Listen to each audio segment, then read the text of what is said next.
Alright, sifuna tulandire nonse ku message yathu ya lero. Sifuna tukupitiriza maphunziro athu a Daniel ndi chivumbulutso. So kwa lero tikhala tikuwoyang'ana chivumbulutso chapter 10. Okay? Ngakhale tinamaliza buku la Daniel, ngakhale tili chivumbulutso chapter 10, tikuwuza nena kuti pali zinthu zina zambiri zakuya zimene sitingathe kuzifukula zonse. Ndikupena pamene tamaliza Daniel ndi chivumbulutsoyi. Tithoza kasi ni nthawi ina kuzafukula ndipezanso zinthu zakuya zoposonso zimene tapeza salapa, right? Toyenda kuti njira ya anthu olungama imakhala ikunka kuwala kufikira yani banda kudya. So pali zinthu zambiri zimene Mulungu akufuna atiphunzitse ife tonse. Ma studies amene tupanga analemba kali m'mabuku, so takugawirani kwa amene angafuna kupanga study ahead. Koma kwa lero tikupitiriza mu chapter 10. Iyi ndi part 1. Pale zinthu zina mu chapter 10 sindizikhuza chifukwa ndi zambiri kwambiri. Zina ningozi khangari ndangulapo pang'ono koma kuti ziyang'ana kwambiri mu part 2 ndio limene titapangira wiki yotsatirayi. Right, so tikuyambapo phunziro athu nene kumanga share slide kena kuti khaini nthawi yopemphera. Brothers, mutapempherera?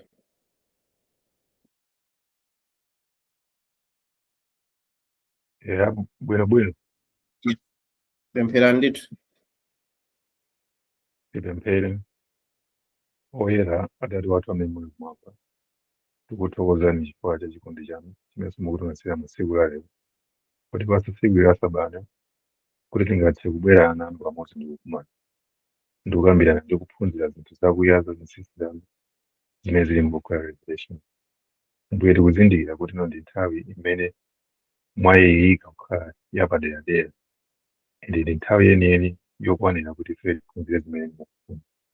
Tikupemphera kuti mzimu wanu ukhale pakati pathu ndi kutitsogolera mu chilichonse chimene titapange tsiku la lero. Mu dzina la Yesu Khristu tikupemphera. Amen.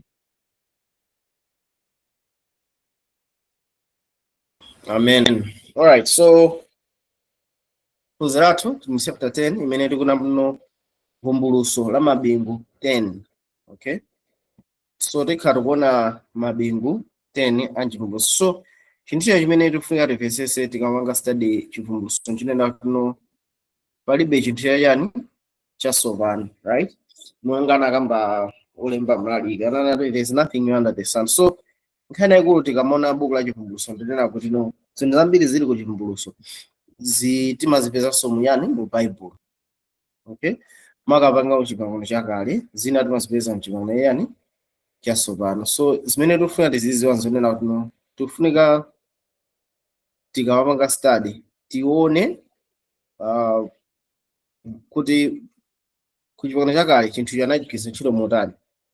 Kenako tipita kuchipangano chatsopano ndikamvetsesana kuti okay chinthu chikuyimirano chani. Kenako tipitano chani kubuku la chivumbuluso ndichipesa chinthucho umu ndimene papangira study buku la chani la chivumbuluso. Okay, so pali ndithu malink akuluakulu kapena kuti malink amene titaone makamaka mphunziro athu la lero ndilo kunena kuti pali ndithu kugwirizana kwakukulu pakati pa buku la Daniel ndi buku la chivumbuluso. Mabuku awiriwa sitingayang'ane mosemphana, mabuku amene ali ndithu pamodzi.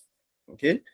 Buku la Daniel ndi chivumbuluso ndi mabuku amene ali pamodzi. Buku la Daniel ndi key amene amatithandizira vesi buku la yani la chivumbuluso. So Daniel imayala zinthu zonse mwa maulosi, right?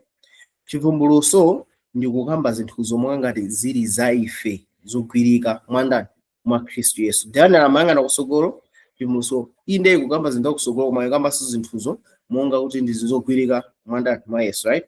Daniel anakamba za chiweruzo yani cha maufumu. Daniel anakamba za chiweruzo cha maufumu pamene tikaona chivumbuluso imaonesa ndithu za chiweruzo cha maufumu mene zurani zikukhalira, right? So tona kuti umu ndimene Daniel chivumbuluso ali, right? So tikaona style ya Yesu yophunzitsira. Yesu amaphunzitsa nthawi zonse muyani mumafanizo. Okay? Yesu amaphunzitsa mumafanizo. Terengeni Marko chapter 4 verse yake ya 11 ali bwanji. Marko 4 verse 11.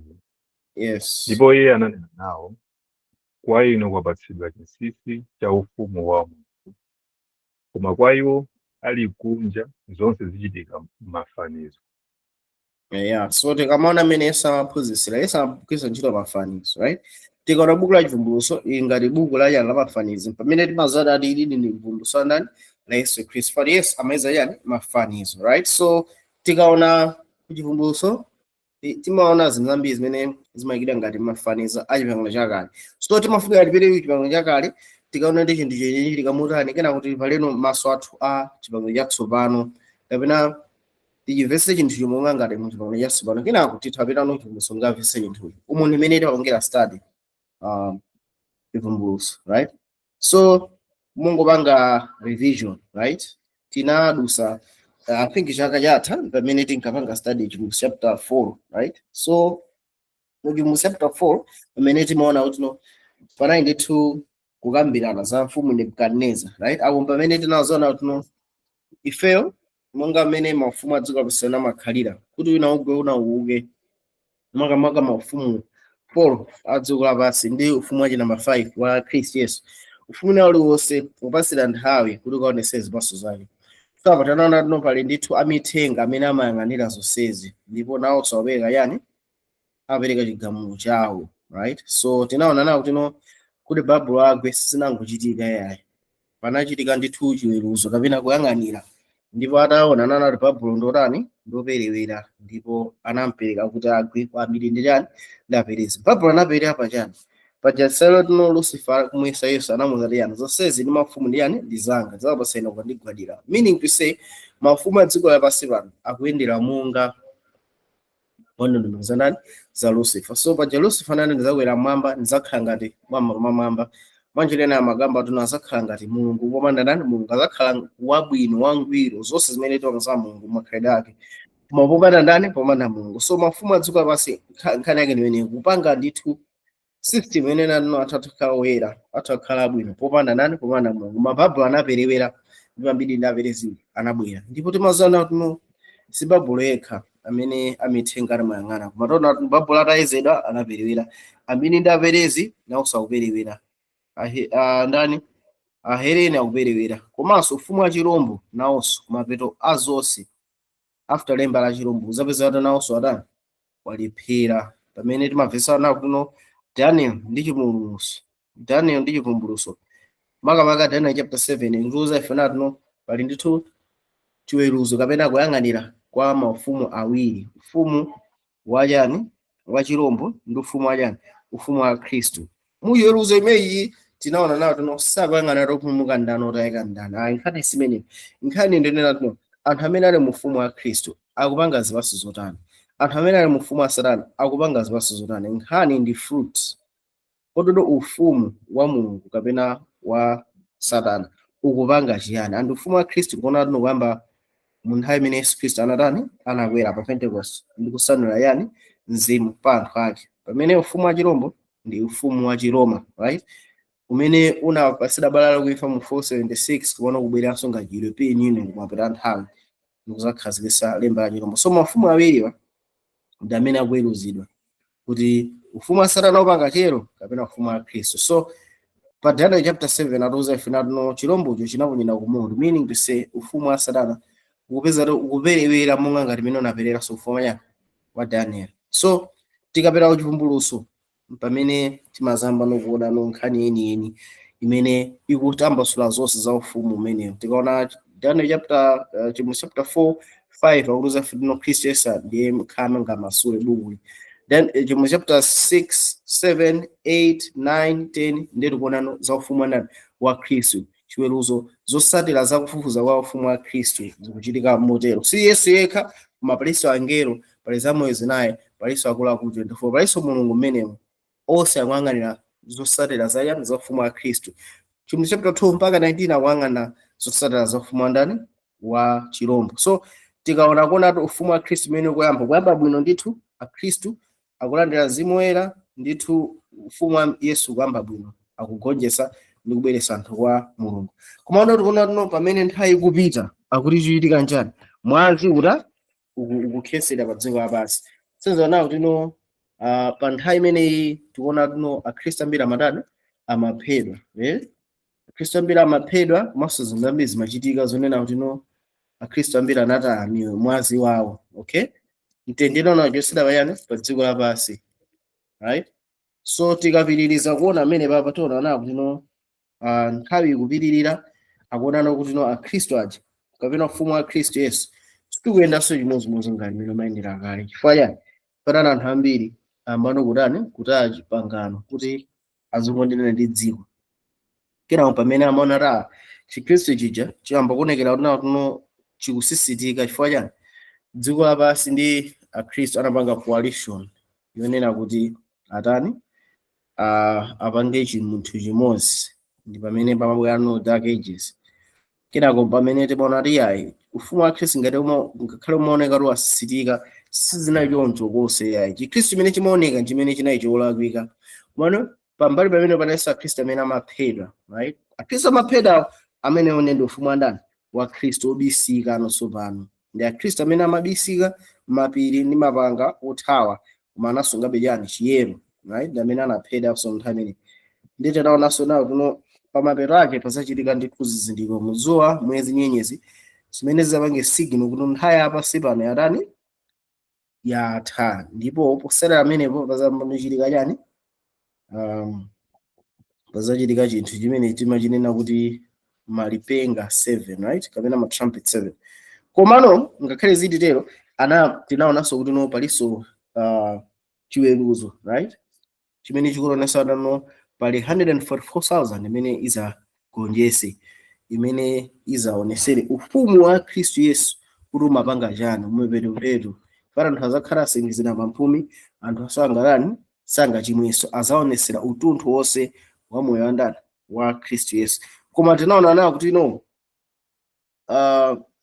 tinaona kunena kuti tikamaona mu order yake yeniyeni nkhani ya 144,000 tinaona last time kuti ifunika chitike pati, ifunika chitike apa. Anthu a Mulungu afunika apangide seal pa chizindikiro cha namba 5, right? Tinaona kale ndipo sindifuna ndilowemo kwambiri, right? Ndiye kuti pakachitika zizindikiro mu dzuwa, mwezi, nyenyezi pamene pabwano nkhani ya chani iyi, pamene pabwano nkhani no ya chani ya malipenga 7. Tinaonanso tuno malipenga 7 nkatikati mmenemu tikubwerano pamene tikufuna kunena apa pamene buku la Deng'ono ndi Mboni. So tinaonanso no buku la Deng'ono ndi Mboni nkhani ndi imene ifunika chitikeso apa, ifunika ichitike apa. Chifukwa chani?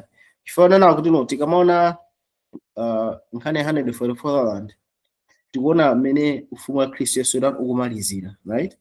Bono mboni ziwiri ndi buku la Deng'ono ndi ntchito imene ikuonesera kuti ufumu wa dziko lino lapansi ukamene ukhala ufumu wa Khristu Yesu ndi ambuye wake zikuchitika motani. So mboni ziwirizi zikubwera pakati pa lipenga la chinamba 6 ndi 7.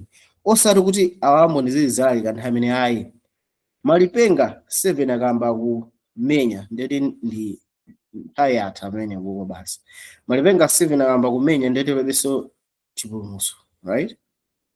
Komano akuyika dala pakati pa lipenga la chinamba 6 ndi 7 kuti tikazi kuti lipenga la chinamba 7 imene kungamba kuti no mafumu a dziko lino akhala a Mulungu ndi Khristu wake chuchitika njani. So nkoda akuyika amenepo kuti tikamvese kuti no pali ntchito ndithu imene anthu a Mulungu akugwira ntchito kuti akaonesere chani ufumu wa Khristu. So tikaona bwino bwino 144,000 iyi akuyikamba ndi mboni ziwiri zonsezi zofunika zichitike apa, zofunika zichitika pa. Chifukwa yenena kuti tikangoti tangoona dzuwa, mwezi, nyenyezi, iyi ndi signal kwa anthu a Mulungu kuti no tsiku la Yehova tani ladza ndipo chizasate ndi yani malipenga ndeti nthawi yonse atani yatha. So titaona chonchi asogole I don't know ngati muyende funso lina lililonse faneneyo ndi ndingopanga kairi vision tisanapitirire phunziro lathu lali.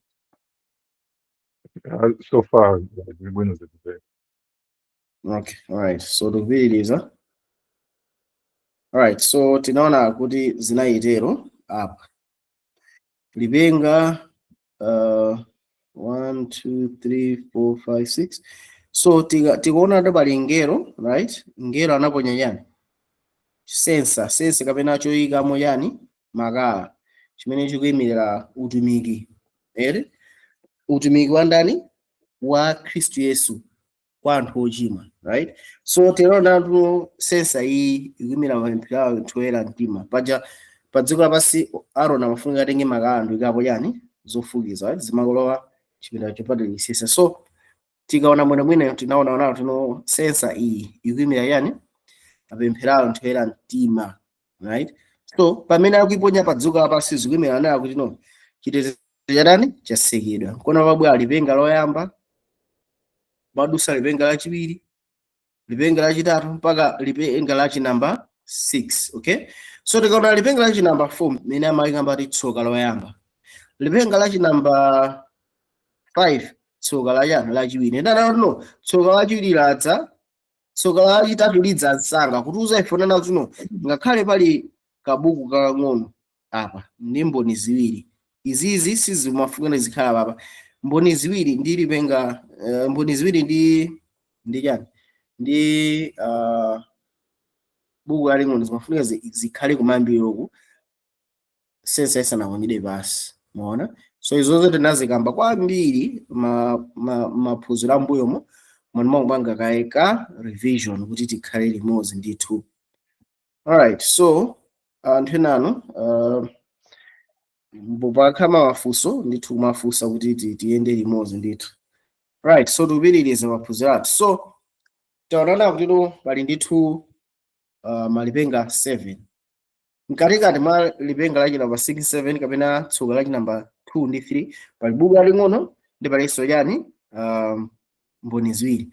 Izi tinaona kati izi zimafunika zikhale kumayambiriro kwa chani asanaponye chisensa pasi, komano anapanga dala Mulungu kuti tikamvese kuno buku laling'onoli ndili mboni ziwirizi ndi zinthu zimene zikupangisa kuti ufumu wa dziko lino uyambe kukhala ufumu wa ndani wa Ambuye wathu ndi wa Khristu ake. So kuti afotokoze chimenecho Mulungu anayika dala pakati pamenepa pa tsoka lachi 2 ndi 3. Right, so lipenga lachi namba 7 likubwera limene likuza ifunira kuti mafumu a dziko lino abakhala a Ambuye wathu ndi a Khristu wake. Alright, so pongo yang'ana zonse zitamangale vaizi ndoti nkhaniyo imwe tinayikamba quite a while mwezi. So tikamaona Daniel chapter mbaka Daniel chapter 12 imaonesa zinthu zimene zikulumikizana ndi kuyimirira kwa ndani kwa Mikaeli. Mikaeli amene akuyimirira ndani Yesu Kristu, amene ali mkulu wa nkhondo amene amenyera nkhondo ife zakumwamba zonse, right? So tikamaona zochitika bulo sizo, right? Akuti zinthuzo zinasindikizidwa kapena anazika chizindikiro. Komano nthawi ikamayandikira chitike nchani inuyo ndi ineyo ngati anthu ake a Mulungu tiyamba kuzimvetsa zinthuzo. Okay, right? So chiyambirira chizindikiro choti noti mwapera nthawi akumapeto zina atuno nzeru zitani zichuluka, osati nzeru zote kuli AI kuli magalimoto kuli chani, ayi nzeru zake sizimenezo ya. Of course tanayo kuti no yes fine nzeru zichuluka, komano nkhani yeneneri apapa akukamba nzeru yokhuza yani chipulumutso, right? So akukamba nzeru kuzakhala yani kuzakhalaso kuukaso. Okay, kuzakhalaso kuukaso. Alright, so we're not reading Daniel chapter 12 verse 1. Daniel 12 verse 1. Verse 1. Ndipo nthawi yomweyo anazuka Mikaeli kalonga wamkulu wakutumikira ana a anthu a mtundu wawo. Ndipo padzakhala nthawi ya masautso sinakhalako yotero kuyambira mtundu wa anthu kufikira nthawi yomweyi. Ndipo nthawi yomweyo anthu ako adzapulumutsidwa, yense amene apeza wolembedwa m'buku, yense amene apezeka wolembedwa m'buku. Yeah, so tikaona muno bwino apa tikuthawana na kuno ati nthawi yomweyo Mikaeli akazauka, right? akuti chichike nchani kuzakhala ndithu mtendere. Okay, zakhala nthawi yovuta inde kumanoko anthu amungu zakhala mtendere. Ifenera kuti no aliyense zipezene m'buku dzina kulembera buku azadani azapulumutsidwa chiwonongeko chimene chili nkudza chifukwa zati zikoneni zadani zaonongedwa pakubwera kwa nani kwa Yesu Khristu. So akuti zafuno chimalizo yake zakhala ndi mzukiro. Okay, ngani Daniel chapter 12 verse 2 ndi 3. Verse 2. Ndipo ambiri aiwo agona m'fumbi lapansi adzauka, ena kunka ku moyo wosatha ndi ena ku manyazi ndi mnyozo wosatha. 3. Ndipo aphunzitsi adzawala ngati kunyezimira kwa thambo, ndi iwo otembenuza ambiri atsatse chilungamo ngati nyenyezi ku nthawi za nthawi. Yeah, so tikaona papa tikuonana kuti no akukamba za chiweruzo cha anthu olungama ndi chiweruzo cha anthu amene odani cha manyazi. So tikaona chiweruzo cha anthu olungama tikukamba za iwo amene azaukira amenenso akubwera olungama onse kuyambira nthawi ya Adamu mpaka munthu amaliza kuphedwa m'chisautso ichi azaukitsidwa.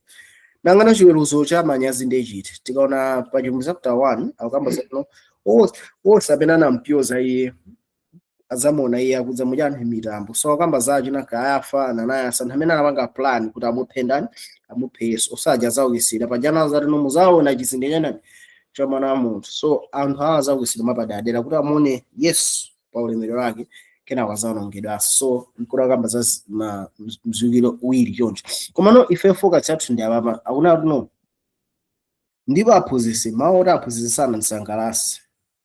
Okay, tikaona mchizungu anagwirizana moti wise, right? So apapa ndipo aphunzitsi anzeru, right? Okay, mwanjira ena mphunzitsi kuti ukhale mphunzitsi mafunika akhale wanzeru ungaphunzitse munthu ine yoro uli oberera anzeru, right? So ndipo aphunzitsi amene anzeru adzawala ngati kunyezimira kwa thambo. So anthu amene akuphunzitsa chana anthu amene azawala kunyezimira kwa thambo ndipo otembenuza ambiri atsate chilungamo ngati nyenyezi ku nthawi za nthawi. So anthu awa akuphunzitsa anthu kuti atsate chilungamo mchizungu anacho chinamatu chiyero, righteousness. So anthu amene azakhala kuphunzitsa anthu ena za righteousness by faith atazawala ngati nyenyezi za nthawi. So tikamapita kumapita nthawi ine zimandipesa isono ambiri nawo tino tikamakamba za end time basi ndetino AI kupanga chani, Elon Musk kupanga chani basi ndoti papa kupanga chani basi powers presentation pamene, right?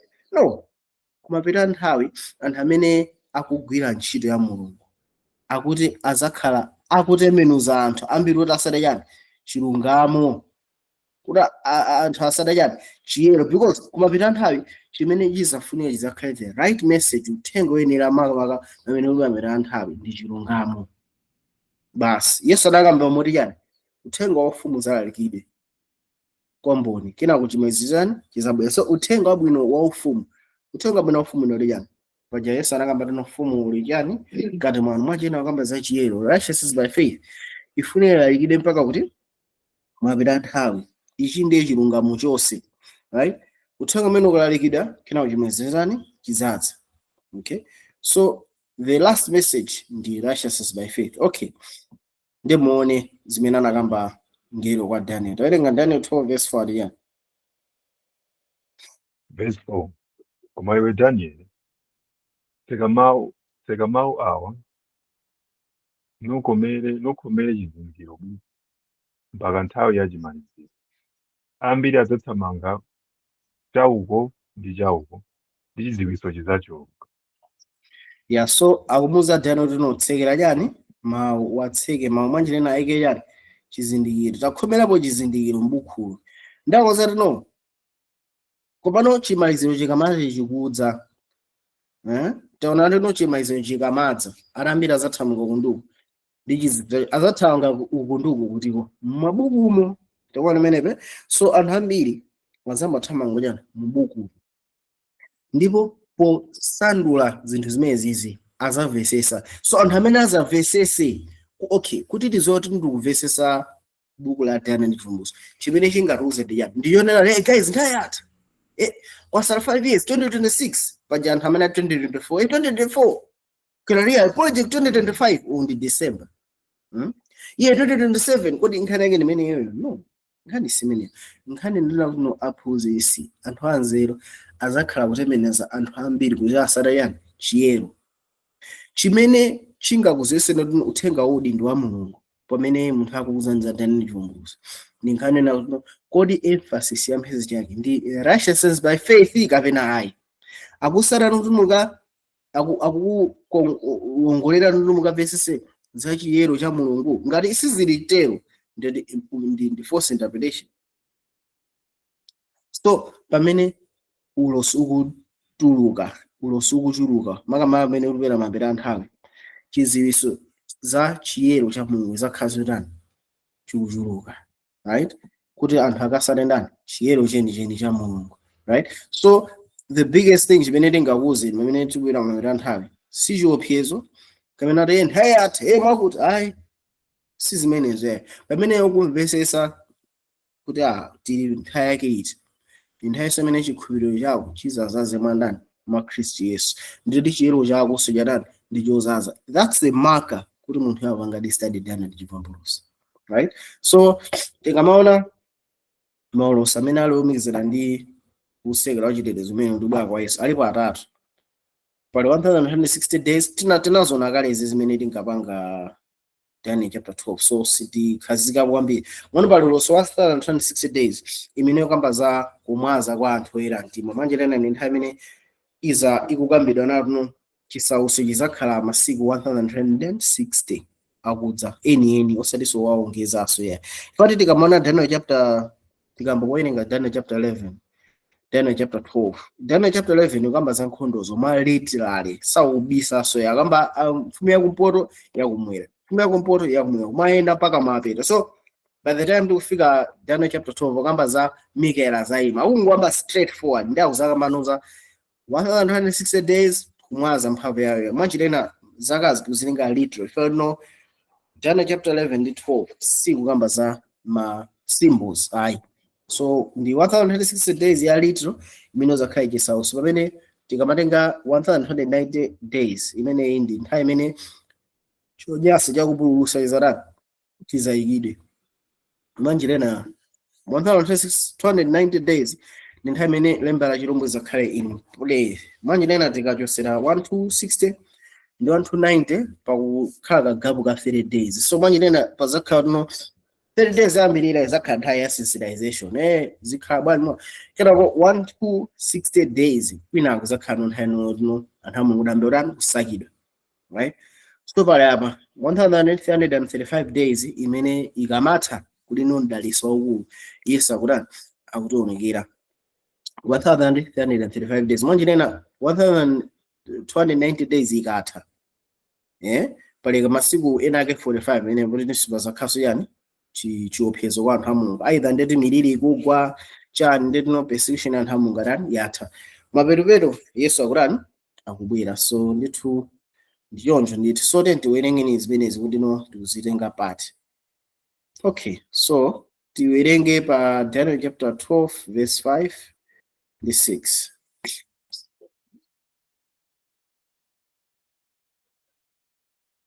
Verse 5. Pamenepo ine Danieli ndinapenya ndipo taona anayimapo awiri ena wina mphepete mwa mtsinje tsidya lino ndi mzaje mphepete mwa mtsinje tsidya lija. 6. Ndipo wina anati kwa munthu wovala bafuta wokhala pamwamba pa madzi a mtsinje, chimaliziro cha zodabwitsa izi chidzafika liti?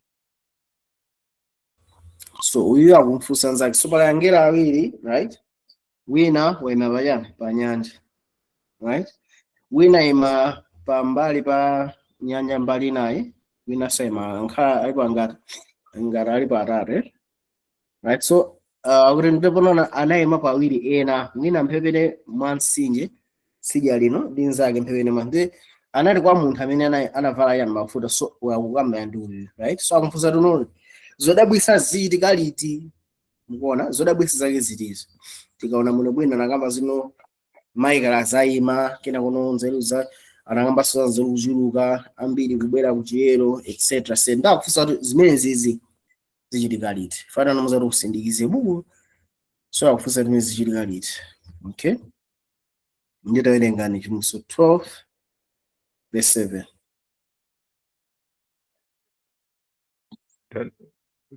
Daniel 12 verse 7.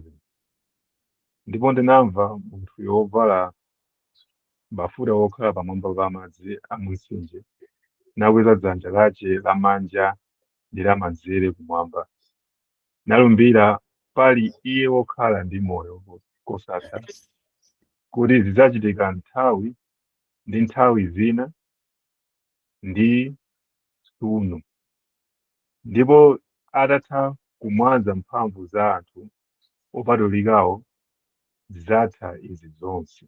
Verse 8. Ndinachimva ichi koma osachizindikira. Pamenepo ndinati, Mbuye wanga, chizindikiro cha izi n'chiyani?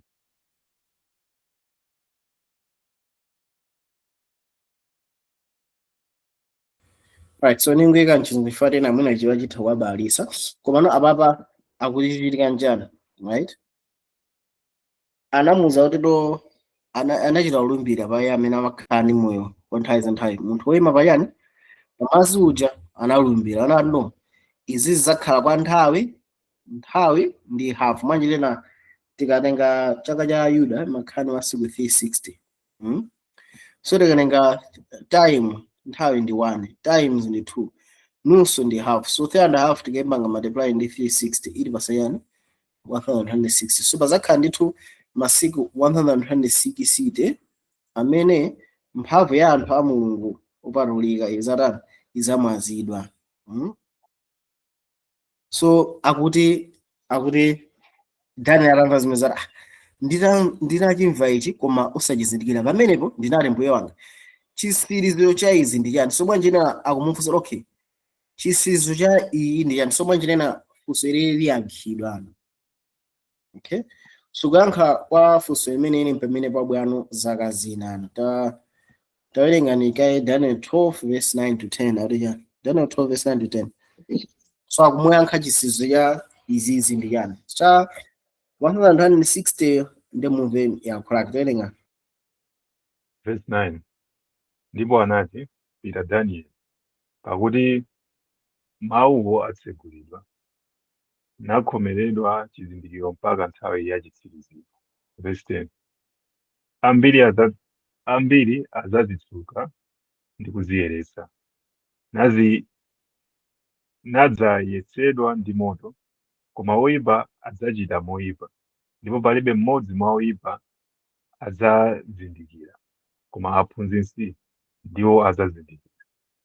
Right, so chizindikiro chinatuno amuzaripita mawu atani atsekeredwa ndatuno ambiri adzazitsuka ndi kuziyeretsa. Mwanjirena pamene anthu a Mulungu akuzindikira nthawi jandi ambiri adzazitsuka ndi ndani ndi kuziyeretsa. Pali njira imodzi yokha yozitsuka ndi kuziyeretsa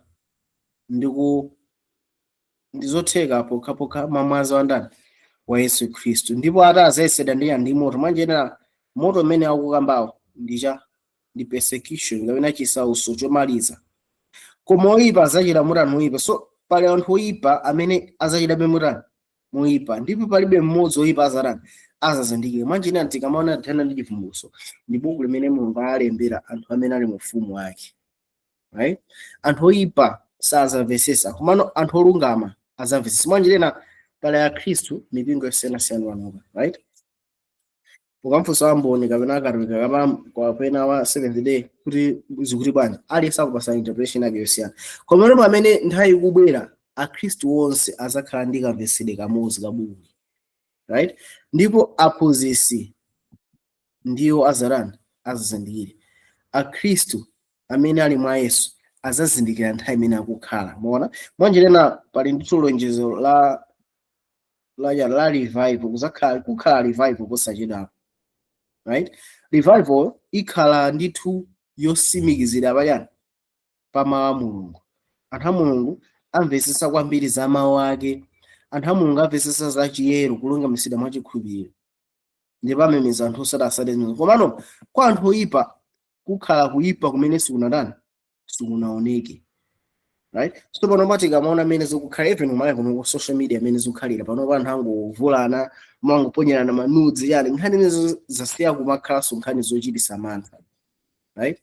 Kale pakakhala inayika waponya like remember nthawi imeneyo mbuyomu tili ku primary paka it was national news, right?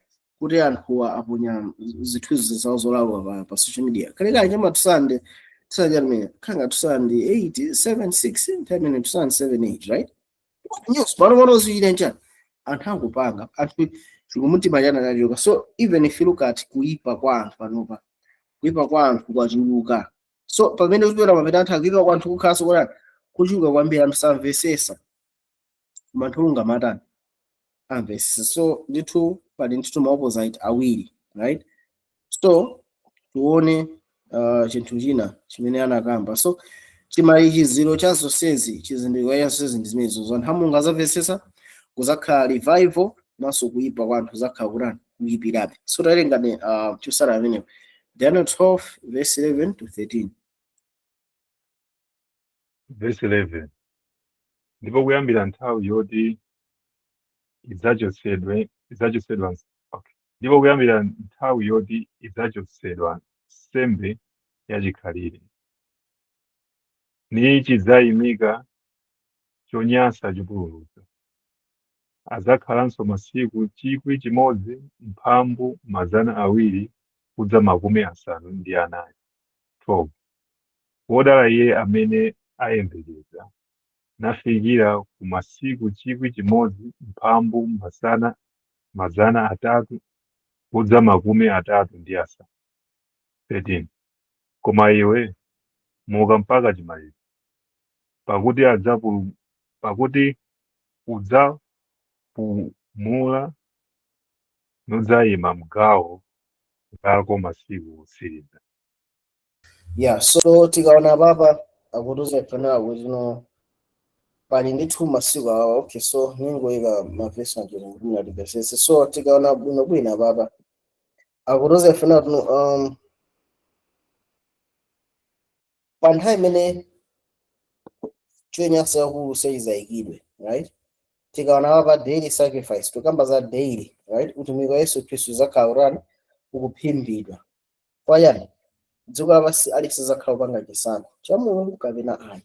So masiku 160 ndi apa institution inde pano pali masiku 1190 amene ali kalekale momo manje lena tikalenga 1190 minus 126 tepeza pali masiku 30. So for 30 days anthu adziko lapansi zakhala upanga chisankho ena against ena for Christ, right?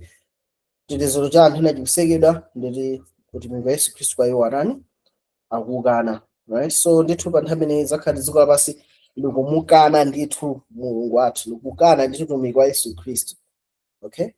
Koma nako nati kuliso mdaliso kwa anthu amene akubwera kumapeto pa 135 days, right? So hangale naika apa chichati china chake chilipo. Okay, so mdaliso menewo amene akuyamba tuno odala amene akubwera kumapeto pa 190 days.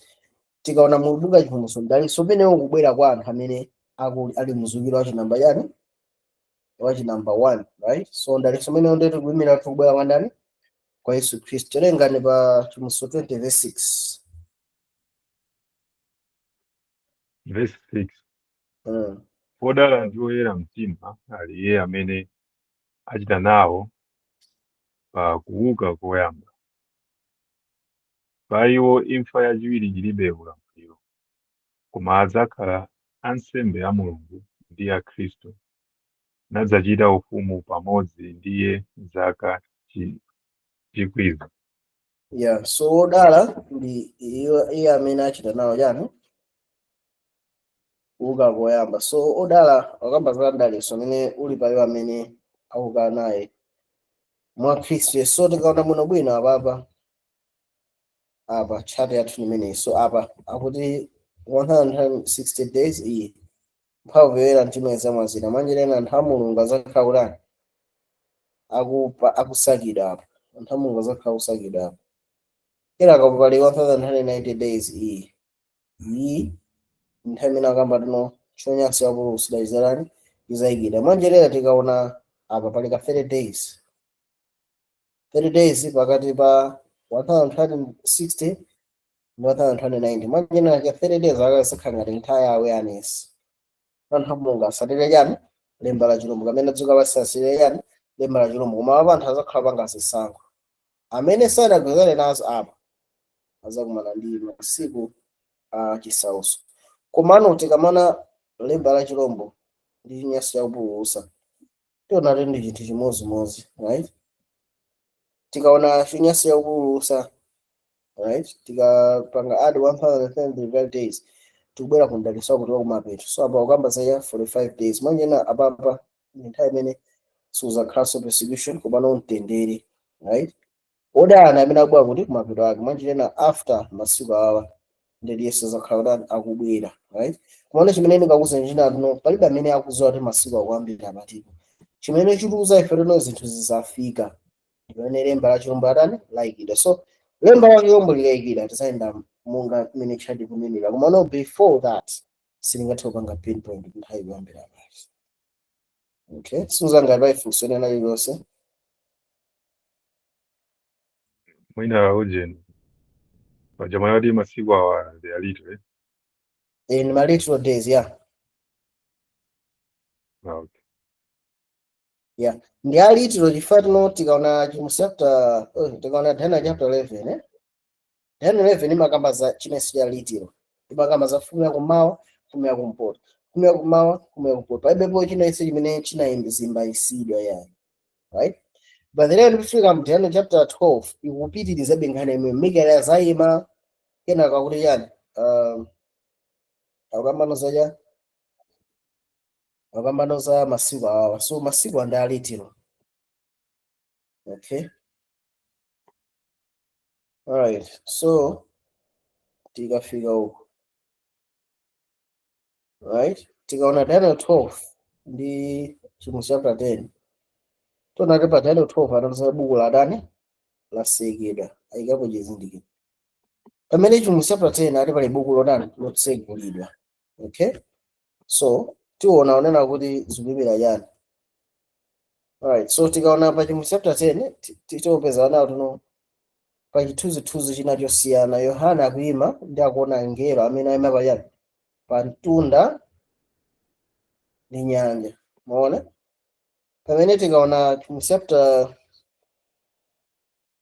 Daniel chapter 12 tinaona tino ngelo janayima payani pamazi, right? So kodi kuyima pa malo zikutana yani. Terenga ni Yoshua chapter 14 verse 9.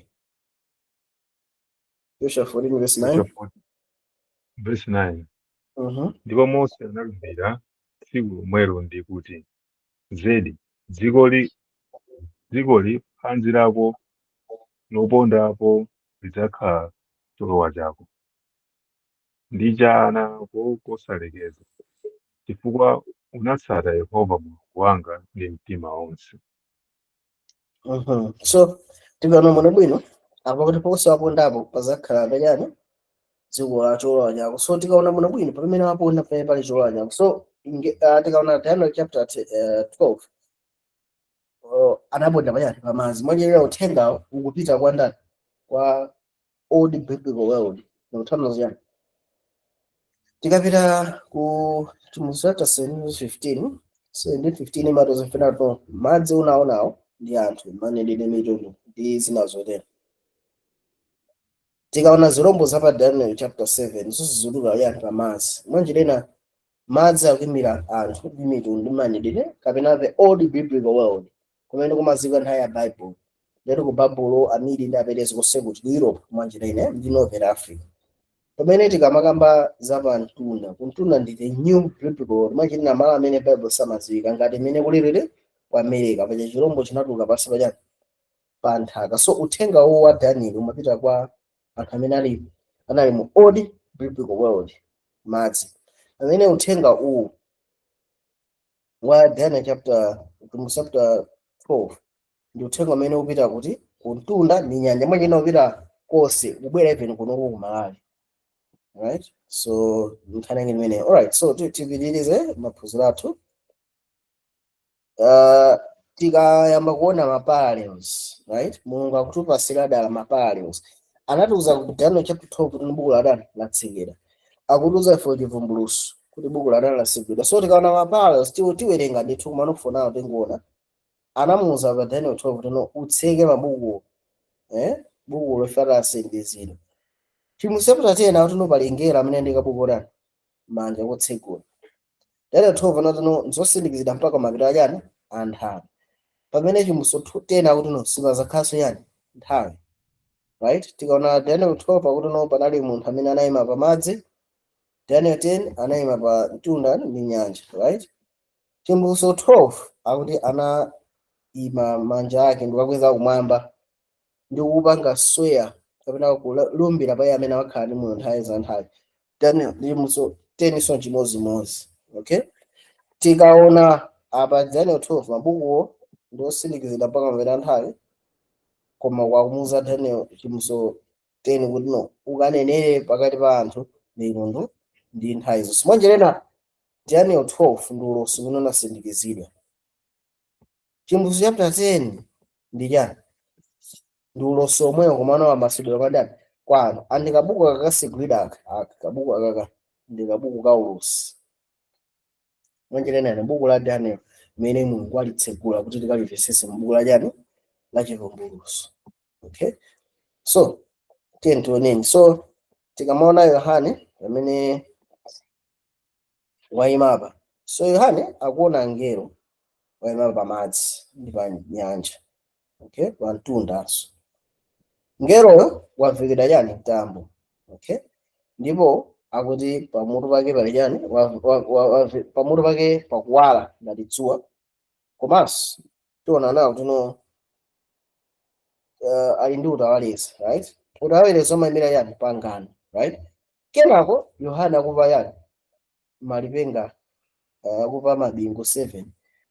Tikamakamba za mphezi kamenya chimaserana yani mabingu. So Yohane akupa mabingu 7.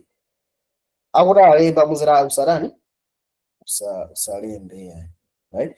Zimene zimatikumbutsa ife yani Sinai ndi phiri limene Yesu anasandulika. So tiona zonsezi kuti zikulumikizana motani. So tiona pamenepa mutisegulire tamba nokulano mu chimbuluso chapter 10 inso pano, right? Tiwafereke background ija kuti tikavesese bwinobwino.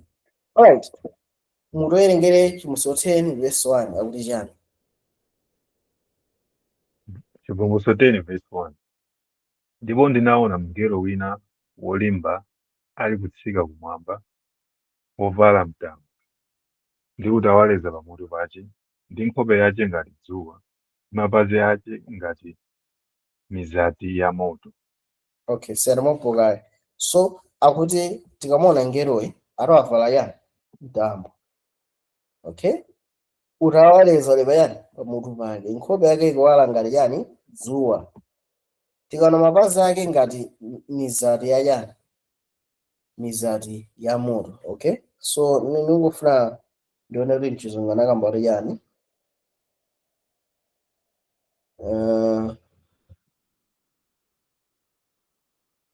Okay. Ningopita chimbuluso chapter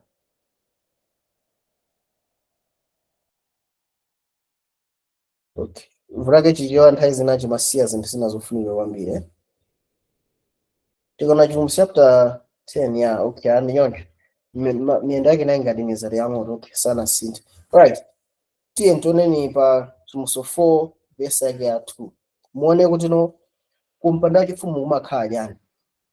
Ndipo ngera ndi chani, right? Tawerenga chimbuluso 4 verse 23. 4 verse 2.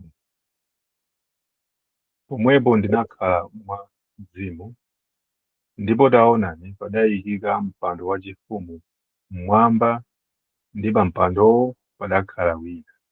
3. Ndipo maonekedwe a iye okhalapo anafanana ndi mwala wa jasipi ndi sadiyo panali utawaleza wozinga mpando wachifumu, maonekedwe ache ngati msiragido. Yeah, so mukaona kumpando wachifumu ari kulechani utawaleza mwana amene. So kumpando wachifumu kulechani utawaleza, Yohane pogwidwa ndi mzimu akupita pamaso pandani pa mpando wachifumu. So tikaona utawaleza Genesis 9 verse 10 ndiko utawaleza wanga mtambo, ndipo udzakhala chizindikiro cha pangano lopangana ndi ine ndi dziko lapansi. So utawaleza umene umayimira pangano, right? Komano tikaona kumpando wachifumu pali utawaleza zimene zikumira yani Mulungu pa mpando wachifumu akukumbukira pangano latsopano limene lili pakati pa ife ndi iye. Paja pangano latsopano ndilo liyani atazayika malamulo ake mtima mwathu ndipo azalonga manyani malengo athu manje nawo tipasa moyo watsopano umene ukusintha yani mtima wathu, moyo watsopano umene ukakonzanso yani moyo wathu ndi malingaliro athu, right? So moyo umenewu ndi umene Mulungu akuti ndapanga yani pangano. So ngelo uyuyu ngati akubwera ali ndi utawaleza, okay? Ngelo yakubwera ali ndi utawaleza manje ena chimene yakufuna aforokoze ngeloyi tikukhuza pangano mwapana pamenepo. So ngeloyi ngati akubwera ali ndi utawaleza ndeti chimene akufuna akambechi tikukhuza yani pangano andani la Mulungu, especially kwa anthu amene akupita kumapeto otani akumapeto. Pangano la Mulungu kwa anthu a Mulungu amene ali kumapeto achani anthawi. Pangano la Mulungu ndoti yani pamene kumapeto anthawi 1 nzeru zatani zachuluka, 2 kuzakhala chani revival, kuzakhalanso kusisimuka, 3 kuzakhaleko chani anthu a Mulungu azatani azapulumutsidwa azatetezedwa, right? Inde ena azafa tikuzowa zimene zifata zafa kuti akhenga damataze, komano osalawo azatani azatetezedwa. Komanso chachikulu chodala tuno anani atuno mupangano imeneyi anthu a Mulungu azaziwa komanso kapasa zatani zazidziwa. Mwachinena tikaona zimene analonjeza Mulungu mu Daniel chapter 12 anthu a Mulungu akufunika aziwa kuti Mulungu akusungabe pangano livi limenelo kuti kubwera angelo amene ndi yani ali ndi utawaleza. Zonse zimene Mulungu analonjeza zichitika. So ngelo pamene akubwera ndi pangano la Mulungu, okay? Now ndimafuna kukuwuzana nawo akasiku yamba pamene tinaonako pa mtambo, okay? Tikaona kuchipangano chakale tiona tuno Mose atakwera kuphiri panali ndi mtambo waukulu, right? Mose anakwera kuti akachitire chotetezera anthu ake a Mulungu, right? Anakwera mtambo. Tikaonanso panalinso ndithu mawu amene anapatsidwa kwandani kwa Mose imwe ngati yani pangano. Tikaona chosatira nkhope ya Mose inatani inawala, kenakono panachitikanso ndithu zolonjeza zomwe zili nkudza kwa Mose. So tikaona muno Mose anakwera ku mtambo, analandira malonjezano amsogolo, nkhope yake inawala, komanso anapatsidwanso pangano la anthu a Mulungu makamaka kumapita chani pangano la anthu a Mulungu nthawi yawo, right? So tiye ndioneni kuti mavesi ali bwanji. Tawerengani Exodus 24 verse 16 mpaka 18. Verse 16. Ndipo ulemerero wa Yehova unakhalabe pa phiri la Sinai, ndi mtambo unaliphimba masiku 6 ndipo tsiku lachisanu ndi chiwiri iye anali mkati mwa mtambo anayitana Mose. 17. Ndipo maonekedwe a ulemerero wa Yehova anali ngati moto wonyeketsa pamwamba pa phiri pamaso pa ana a Israeli. 18. Ndipo Mose analowa mkati mwa mtambo nakwera m'phirimo, ndipo Mose anakhala m'phiri masiku 40 Yeah, so tikaona baba, right? Ulemerero wa Yehova unabwera pa phiri la Sinai. Mose anakwera mkati mwa chani mwa mtambo. So tikaona mtambo umeneyo, mtambo is very important. Pali mtambo kumakhala pafupi pamene Mulungu akufuna achite chinthu. So mtambo kapena ulemerero wa Mulungu unadzala pamene Mose amakwera kuti kuphiri, right? Ndimuona amenepa ati maonekedwe a Yehova anaonekera pamaso pa ndani pa anaisana amatha kuona, ndipo Mose mkati mwa mtambo nakwera mphirimo ndipo Mose anakhala mu masiku. Of course tikuvesi amenepo. Now ndiye muone chinasatira ndi chani, tawerengani kuphiriko anakasida chani Mose. Exodus 34 verse 28. Verse 28. Ndipo anakhala pomwepo ndi Yehova masiku 40 usana ndi usiku, sanadya mkate kapena kumwa madzi. Ndipo analembera pa magomero mawu apangano, mawu kumibu. 29. Ndipo kunali pakutsika Mose pa phiri la Sinai ndi magome awiri a mboni m'dzanja lace la Mose. Pakutsika iye m'phirimo, Mose sanadziwa kuti khungu la nkhope lace likunyezimira popeza iye adalankhula naye. Muona? So Mose akwera ku mtambo akalandira malamulo 10 mwachinayi, akalandira chipangano cha Mulungu, nkhope yake ikutani ikuwala. Tikamona ngeroje ali ndi mtambo ati nkhope yake sikuwala ngati yani ngati dzuwa. So titaona maparallels awawa, right? Nzofunika mwanjinena ngeroje pamene akubwera kumapeta nthawi ali ndi utawaleza, mwanjinena akubwera kuzasindikiza uthenga wa Mulungu umene uli pangano la iye ndi anthu ake amene ali kumapeto enieni aja anthawi, right? Pangano la Mulungu kwa anthu amene ali kumapeto nthawi akupasa sendoti instruction. Monga ngati Mose analandira malamulo kuti mwanjira anthu a Mulungu akupalandira instruction, uthenga umene uyenerera kumapeto achani anthawi, ndi uthenga umene ndi uthenga wa ulosi wa Daniel ndi chivumbulutso umene ulapakisira anthu akalalike zakuya za chiyero cha Mulungu. Mwanjira anthu a Mulungu kumapeto nthawi andiaso chani andiaso instruction. And 3, monga ngati Mose nkhope yake inawa, tikaona ngero nkhope yake sikutani ikuwala. Mwanjira ngero ni ngelo amene akuchoka direct from the presence of God kuzapereka uthenga wopanda kwa ineyo ndi ineyo amene tili kumapeto nthawi, right? So tikaona bwinobwino palinso zinthu zimene zinalonjezedwa za msogolo mwa Mosemo. So panayo ulosi umeneyo tawerengeni Deuteronomy 8 verse 15 to 19. Verse 15. Yeah. Yehova Mulungu wanu adzakuukitsirani mneneri pakati panu wa abale anu monga ine.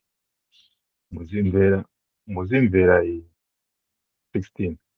Monga mwa zonse munafunsa Yehova Mulungu wanu mu Horebe tsiku la kusonkhana lija, ndikuti tidzamvenso mawu a Yehova Mulungu wathu, ndipo tisaonenso moto waukulu uwu kuti tingafe. 18.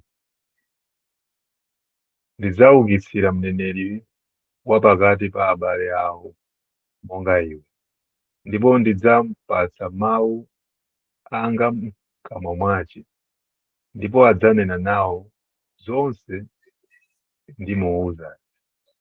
19. Ndipo kudzakhala kuti munthu wosamvera mawu amene amanena dzina langa ndidzamupunsa. So apapa Mose akuzida za ulosi kuti kukubwera wina amene azakhala ngati mneneri mwangati ndani mwangati iwe. Now pamene akuti muneneri mwangati iwe ali mwangati nakusa mneneri mu Horebe. Tikaona mu Horebe mwaoti Horebe ndi mawu amene amakambidwa kuti ndi Sinai. Horebe ndi Sinai ndi mawu a Mose, right? Amakamba samala a Mose. So tikaona bwino akuti ndizakusa mneneri wina mwangati iwe mwa abale ako mwangati mu Horebe. Mu Horebe china chili nchati Mose atakwera anakhala mneneri wa pangano. So mwachitena ngati akamba za Horebe akamba za mneneri wina wachani wachipangano amene angakhale ndani angakhale Yesu yekha basi, right? So uwu ndi ulosi wokamba za iye amene atabwera yona yani chachiwiri akakhala mneneri wachipangano yani chatsopano. Mneneri wina monga ngati ndani, monga ngati Mose ndi chipangano chakale, mneneri akabwera azakhala mneneri wa chipangano yani chatsopano. So tiyeni tione mwanjira ina tikamana pa Daniel chapter 10, ngelo uyu mwene akubwera, ngelo afunika kambesa yani za msogolo. Tikaona ngelo akamba zetu upite sokanenere kwa anthu miloni imanere. Mwanjira instruction ya ngelo ukamba za kulalikira makamaka kudzikosera lapasi. So tikuona mmene zakhala nthawi Mose. Mose kuchitika njani? Pachitika zinthu ngapi? Mose akwera ku phiri. Amene Mose akwera ku phiri kuchitika njani? Nkhope yake iwala. Kuchitika njani? Awanja instruction ya chipangano ya nthawi yake. Chomalizira akuwuzidwa za msogolo kuti no kukubwera chani? Kukubwera mneneri wina monga ngati iweyo, right? Tona zinthu 4. So tione nthawi ya Yesu pamene zinthu zikwanitsidwa. So nthawi ya Yesu chimodzimodzinso tionanso Yesu anakweranso ku phiri, ndipo kunali yani ndithu kunali mtambo, right? Kenako tionati nkhope ya Yesu inawala, right? Kenako tiona ngakhale nkhope ya Yesu inawala, mtambo tionakuti ndithu iye ndi ophunzira ake. Kenako papasidwano ma instructions achipangano yani chatsopano. Kenako nthawi ya Mose analosera za msogolo, even nthawi ya Yesu akuti no pasidwanso malonjezano apaderadera a msogolo wa ophunzira ake. So tioneni mmene zikukhalira. So munowerengere Machitidwe 16 verse 18, muwerengere kukhapo kaye Machitidwe 16 verse 28 kaye. Verse 28. Indetu ndinena kwa inu kuti alipo ena aiwo ayima pano sadzalawa ndithu imfa kufikira adzaona Mwana wa Munthu Atate mu ufumu wake. Yeah, so akamba zeno akuti alipo ena ayima pano sadzalawa imfa. So verse imene inayo ndivuta kwambiri uthandiza yani sadzalawa imfa mpaka mwanjira ationa Yesu sanabwere kuti adutse zaka 2000, right? Kuti amathandiza yani za ufumu wa Mulungu, right? Tikaona Luka 17 verse 20-21 anawaza kuti ufumu wa Mulungu sukudza ndi maonekedwe. Mwanjira so akamba za ufumu wa ulemerero, koma akamba kuti ufumu wa Mulungu ngati mwandani mwa inu. Mwanjira amakamba za Pentecost. Yesu amakamba za Pentecost pamene ufumu wa Mulungu udakakhala ngati mwandani mwa mitima ya anthu. Tatoni Matthew chapter 17 verse 1, 2, 3, 5 ndi 9.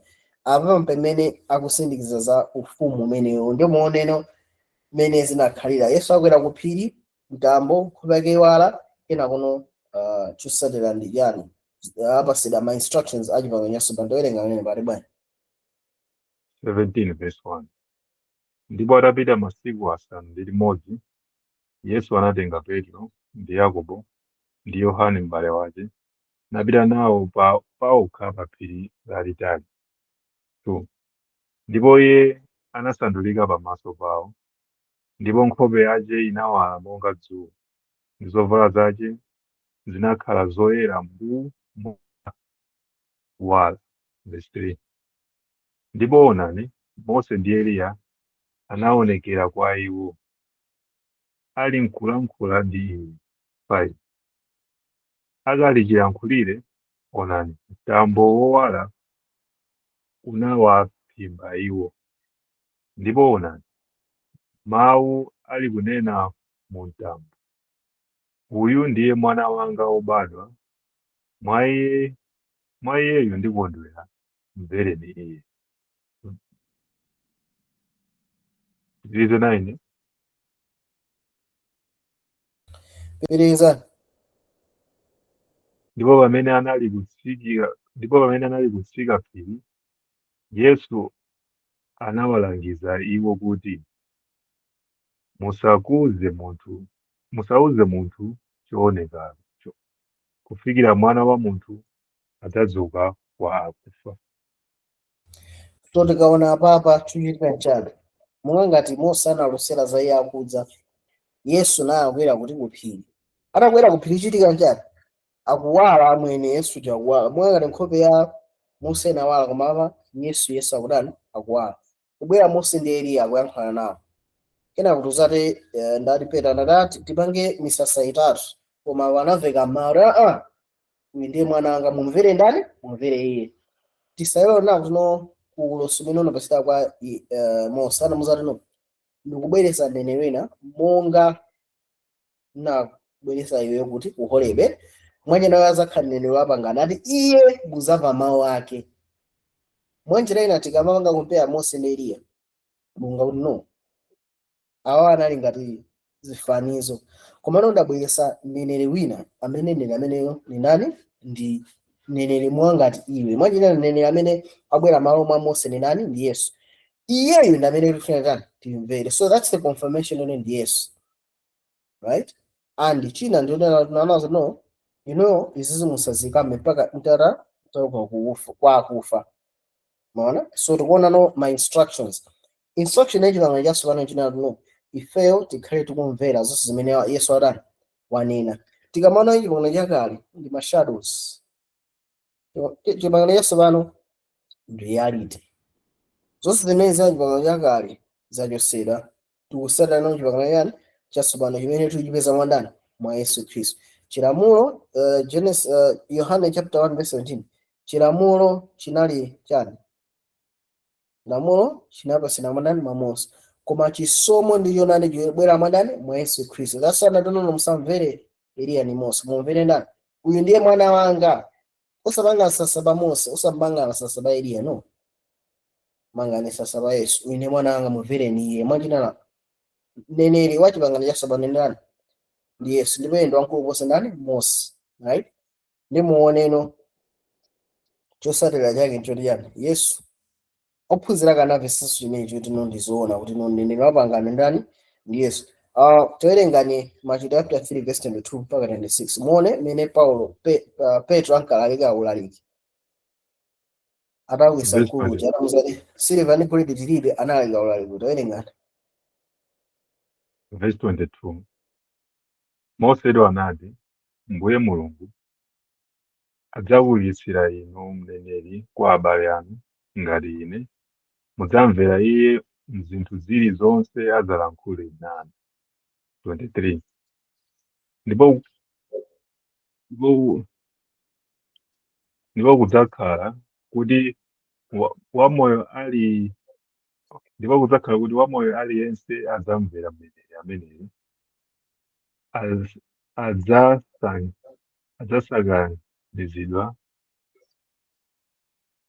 adzasakazidwa tiyambireso. 23. Ndipo kudzakhala kuti wamoyo aliyense samvera mneneri ameneyu adzasakazidwa konse kwa anthu. 24. Koma adzakhala mneneri onse kuyambira Samueli ndi kutsatira onse amene analalikira za masiku awo. 25. Inu ndinu ana a aneneri ndi apangano la Mulungu anapangana ndi makolo anu ndi kunena kwa Abrahamu. Ndipo mu mbewu yako mafuko onse a dziko adzadalitsidwa. 26. Kuyambira ndi inu Mulungu ataukitsa mwana wace anamtuma kukudalitsani inu ndi kukubwezerani yense kuzoyipa zace.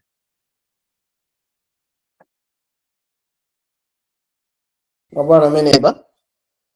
So Petro akulumikiza mulalirani kuti no aneneri onse anakambaza yani za masiku awo. Mwana meneba asekwa atakuyambira inu Mulungu ataukitsa mwana wake anamtuma kukudalitsani inu ndi kukubwezerani yense kuzoyipa zake. Mwanjirena center ya kupembeza watu sikulise ku Yerusalemu. Masenta ya kupembeza watu ndi Yerusalemu kuti wakumamba kumene Yesu ali. Mwaona mene so Yesu ophunzira akakuzindikira anauza kuti muzalalika za ishi ine ndikatani ndikakwera. But no nene amene akakamba kuti ndindani ndi Yesu anazindikira no nene wakudza amene bulosuna aluzera ni nani? Yesu. Now muone just like Mose ananena kuti kuzabweranso mneneri wina monga ngati ine, Yesu anakambanso chinthu chinanso. Ulosi wa mtsogolo wa nthawi ya Mose amakamba kuti kuzabwera mneneri wina monga ngati ine, koma nthawi ya Yesu anapereka ulosi wina wa chimene chachitike kumapeto. Tawerengani Yohane 16:12-13. Verse 12. Mhm. Ndinazo zambiri zakunena kwa inu, koma simungathe kuzimvetsa tsopano lino. Verse 13. Koma atadza iyeyo, Mzimu wa choonadi, adzatsogolera inu m'choonadi chonse, pakuti adzalankhula za iye mwini, pakuti sadzalankhula za iye mwini, koma zinthu zilizonse adzazimva, adzazilankhula, ndipo zinthu zili mkuza adzakulalikirani. So Yesu ulosi umene anaperekatu kubwera nkhoso yachani yachoonadi. Mose analekatu kubwera mneneri monga ngati ine. Mukuona pamenepe? Yesu atino kubwera nkhoso yachani yachoonadi zakuwuzani zonse etc. Mukuona pamenepe? So aliyense akupasidwa ulosi. So taona parallel yapakati pa Mose ndi ndani ndi Yesu, right? Now tioneno parallel yakumapeto nthawi. Yesu ndi amene akuyankhula. Yesu ndi amene akuyankhula, komano Yesu akayankhula amakhala kudzera mwa Mzimu wake. So ulosi uja watani wakwaniritsidwa. Okay? Pano kuti limwajani Yesu anali mneneri pakati pathu, koma Yesu anakamba amene akudza ndi nyani ndi Mzimu. Mukuona? Just like Mose anali mneneri, koma anali kubwera mneneri monga ngati iye. Ine anabwera ndi Yesu. Yesu uja atabwera, Yesu akuti kubweranso nkhoso yene nani ndiyeyo pamujani Mzimu. Mofuna kuika parallel imeneyo. Tikaona Timothy verse 18-29 ndio ilenga majango tuno, ndipo kwa ngelo wa mpingo tira lemba izanena mwana wa Mulungu wakukhala nawo maso ake ngati lawi la moto ndi mapazi ake mkuwa wenyezekera, iye wakhala nalo khutu amve chimene Mzimu anena kwa mipingo. So tikaona papa chimene akunena mwana wa Mulungu, chimene akunena mwana wa Mulungu akuchina iye kuzera majani mwa Mzimu wake. Mukuona pamenepo? So Yesu Khristu mungakhala nakapatu kubwera nkhoso sawakamba za wina koma kamba za iye mwini pamene akubwera monga ngati yani Mzimu wa choonadi. Okay? So tinaona kunena kuti pali ngelo ayi yani wavekera mtambo. Ngelo wavekera mtambo aliso nduta awaleza nkhope yake sekutani ikuwala. So tadano Mose anakwera mu mtambo. Mwanjina Mose anakhala avekera ni mtambo, right? Yes, paphiri la transfiguration Yesu anakwera nkhope yake sinawala mtambo unaguda, right? Mose analandira my instructions ajibanga jasovana. Yes, Mose analandira my instructions ajibanga jagala. Yesu kuzera maphunziro ake panamveka mawu uyu ndiye mwana anga mvereni ine.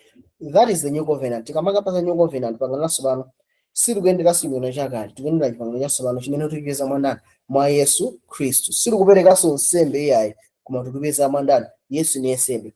Siri kupanga sizoti no tikaona chipangano chakale amazoti mukachita ichi zakhala chilungamo chathu. Kumano mu chipangano cha sobano verse Yesu ndiye chani chilungamo chathu. Tikaona chipangano chakale amatoza ifuna tuno muzisunga ndithu malemo ndi maweruzo kuti mukoneka nzeru, koma chipangano cha sobano ndi Yesu ndiye chani zero yathu. Chipangano chakale anazoti mupange kachisi kuti ndikhale pakati pa inu. Mu chipangano cha sobano Yesu atuno phanyani thubiri 3 days ndi mangasa makamba za kachisi ndipo wala kuti ulira funo simuzare no kachisi wa Mulungu. So tushona tuno pa chipangano chakale chipangano cha sobano yes ndiye chipangano cha sobano timvere iye, right? Mose analinga zoto kubwera mneneri na monga ngati iye nene ukhala Yesu anatuza funo kubwera nkhoso ina izakuna nzonse mene ndizara prison, right? Nkhoso lokuzali ndi Yesu yekoma muyani mu Mzimu. Tikuona pamenepa. So kumapita nthawi kubwera ati ngelo wavekera ndi chani ndi mtambo. Mwachinena ngelo uyu ngaravekera ndi mtambo ndi nthenga amene ndi uthenga ochokera straight kumaso a Mulungu chimene tikuona chimene. So Yesu pamene pali mtambo ndi pamene pazika solemera Mulungu. So ngelo amene ali ngelo amene akuchoka direct pamaso pa Mulungu. So Yohane tionati Yohane ndi amene akuyankhula ndi ngeloyi wofikira ndi yani ndi mtambo. Ngelo ameneyu ali ndi utawaleza pamutu wake. Utawaleza umatikumbusa vesa chipangano cha Mulungu. Machina ngelo ameneyu pamene akubwera kuzayika pangano la Mulungu kwa anthu ake a Mulungu kumapita chake anthawi. Chifukwa zonse zimene zinalonjezedwa kwa anthu a Mulungu makamaka zimene zili kumapita anthawi, lonjezo la Mulungu likukwaniritsidwa zera mwadani mwa ngelo ameneyo. So tikaona apapa tikasana ngelo amene apereka lonjezano makamaka ku pangano la muyaya. Tikamakamba pangano la muyaya tikamba za zinthu zimene zikukhudza anthu akumapita anthawi. Pata anthu akumapita anthawi ndi amene atapangisa nthawi yapansi pano itani ithe. Palenso apeza iwo ali moyo ndipo anthu awa ali ndi pangano la muyaya la Mulungu, right?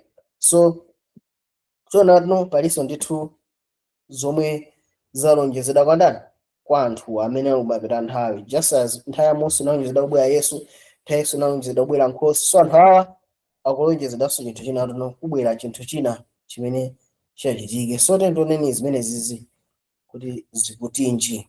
Alright, so ngelo amene tamuona Chimozolo 10 verse 1 tinamuona, right? So akamba zotino mapazi ake anawala ngati mizati ya moto.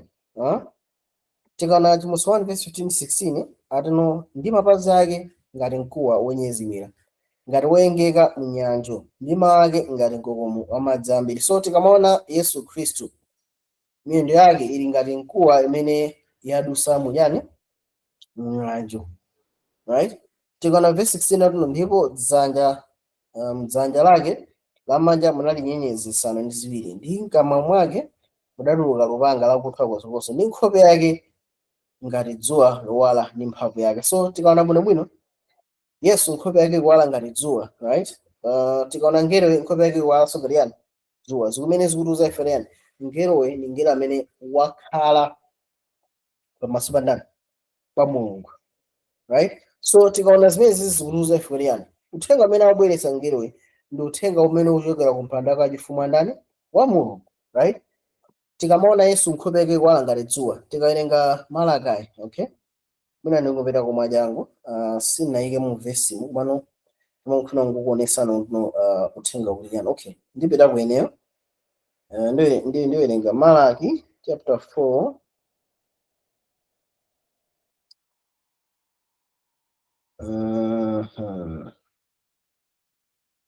Malaki 4 verse 12 koma kwa Malaki 4 verse 12 koma kwa iwo amene aopa dzina lake dzuwa lachiyero lidzauka monga ngati.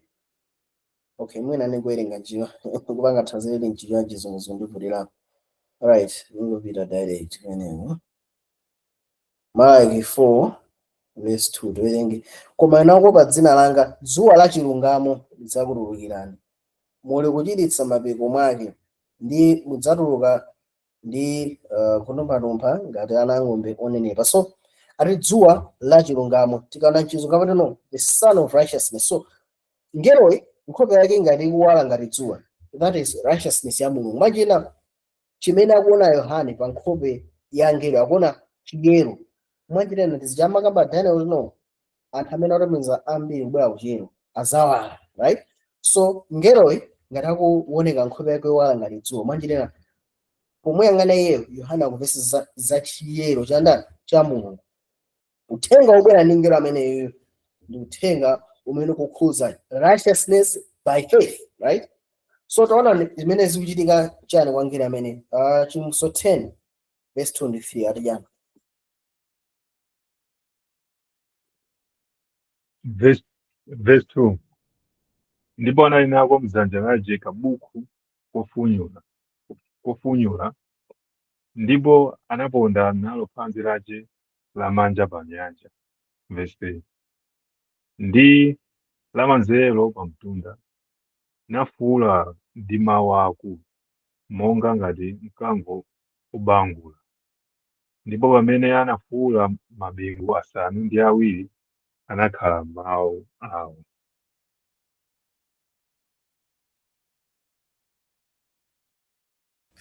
ngera ameneyo anali nako mdzanja lake kabuku kofunyula simanjena kabuku nkofunyula kabuku nkotsekulira right ndipo anaponda nalo phazi pa nyanja ndi phazi lake lina pamadzi right so ade nalo phazi lake lamanja pa nyanja right lamanzere pa mtundu mwanjena ngero uthenga umene ukubwera pa iye ukupita kwa anthu adzikulosera basi ndimumve ara anabula ngati yani ngati mkango tikamakamba mkango mu buku la Chivumbulutso makamaka mu chapter 5 tiona tino mkango umene unabula mkango umene anamuzataona mkango koma anaona jani anaona jani nkhosa ya nyanga 7 maso 7 so mkango umemira Yesu mkango ngera amene akwankhula anakubula ngati Yesu mkango right ndipo amene anabula chinachitika chani mabingu asanu ndi iwiri anayankhula mawu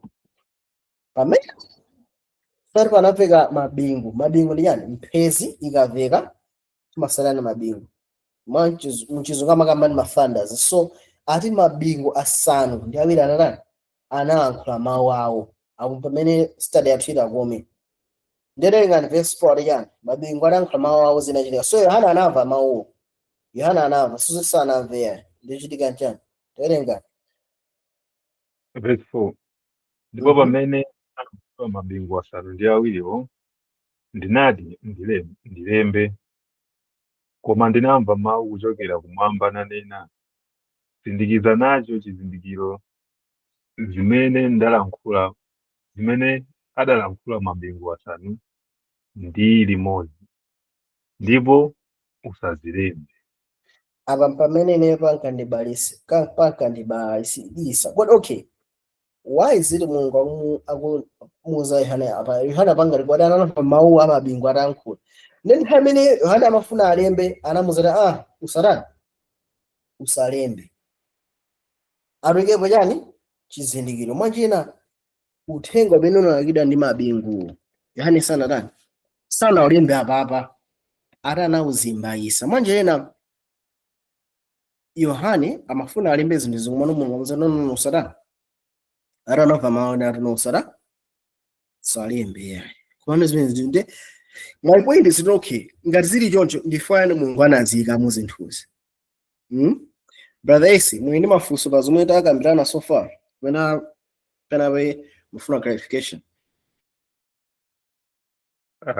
so far zikumveka bwino maybe my interest now growing towards nkhani ya mabingu kuti what is it about yeah so mabingu watankhula mawu akuti no tazike chizindikiro right now timafunika timvesese chinthu china chake chinena kuti Yohane mulosuwa akuyimira inu ndine ndikuonesana ndiyonje Yohane pamene Yohane akuchitika chimwe Yohane akuyimira inu ndineyo okay inalipo nthawi imene inu ndine sitimamvesesa mabingu kuti ndi yani zinayi zosekera right so Yohane pamene anauzida pa Chivumbulutso 4 verse 1 tabwera kuno kuntunda uzaone zikuyimira inu ndineyo amene tili mwa Khristu Yesu kuti Mulungu akutirana ife kuti tikaone zimene iye wayika muyani mu Chivumbulutso right uthenga ndo inu ndine so monga ngati Yohana anauzida adye kabuku kakang'onoko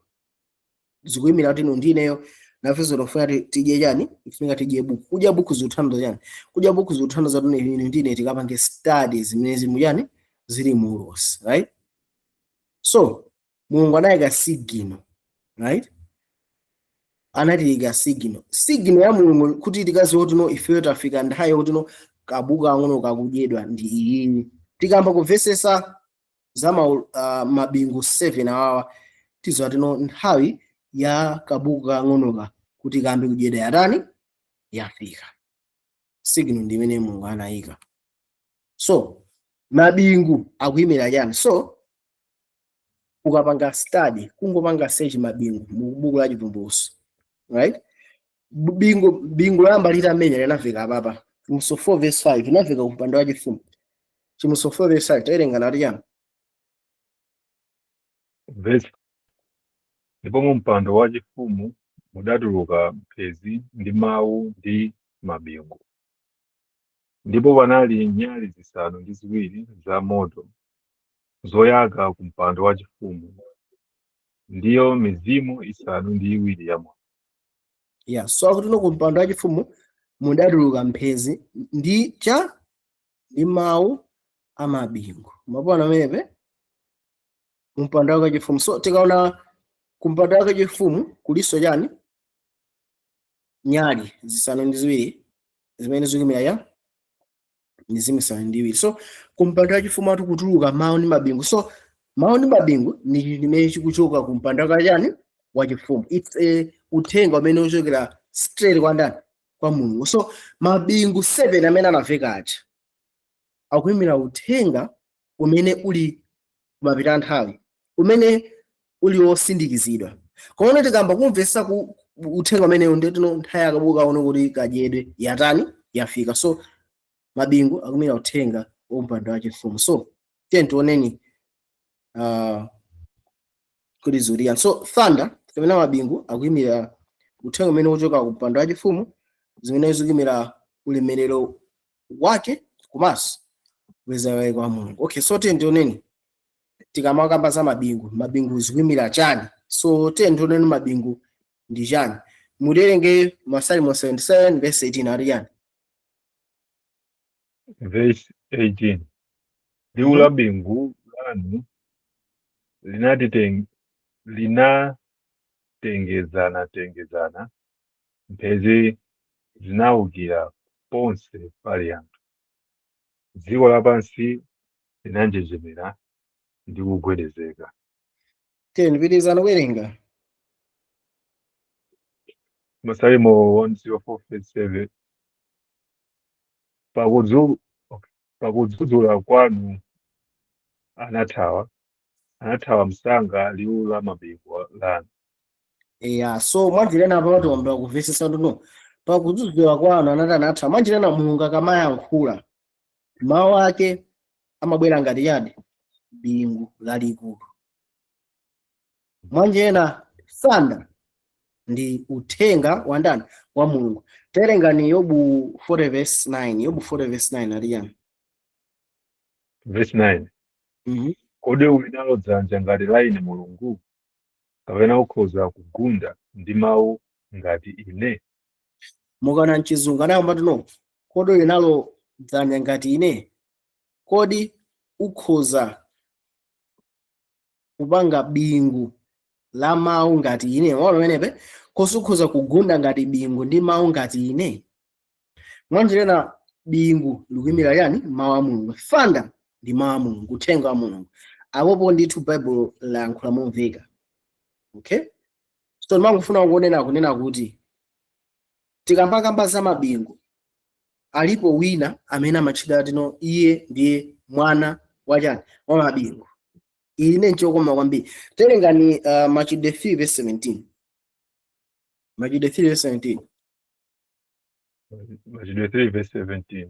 Yes. Yakobo mwana wa Zebedayo ndi Yohane m'bale wace wa Yakobo, iye anawatcha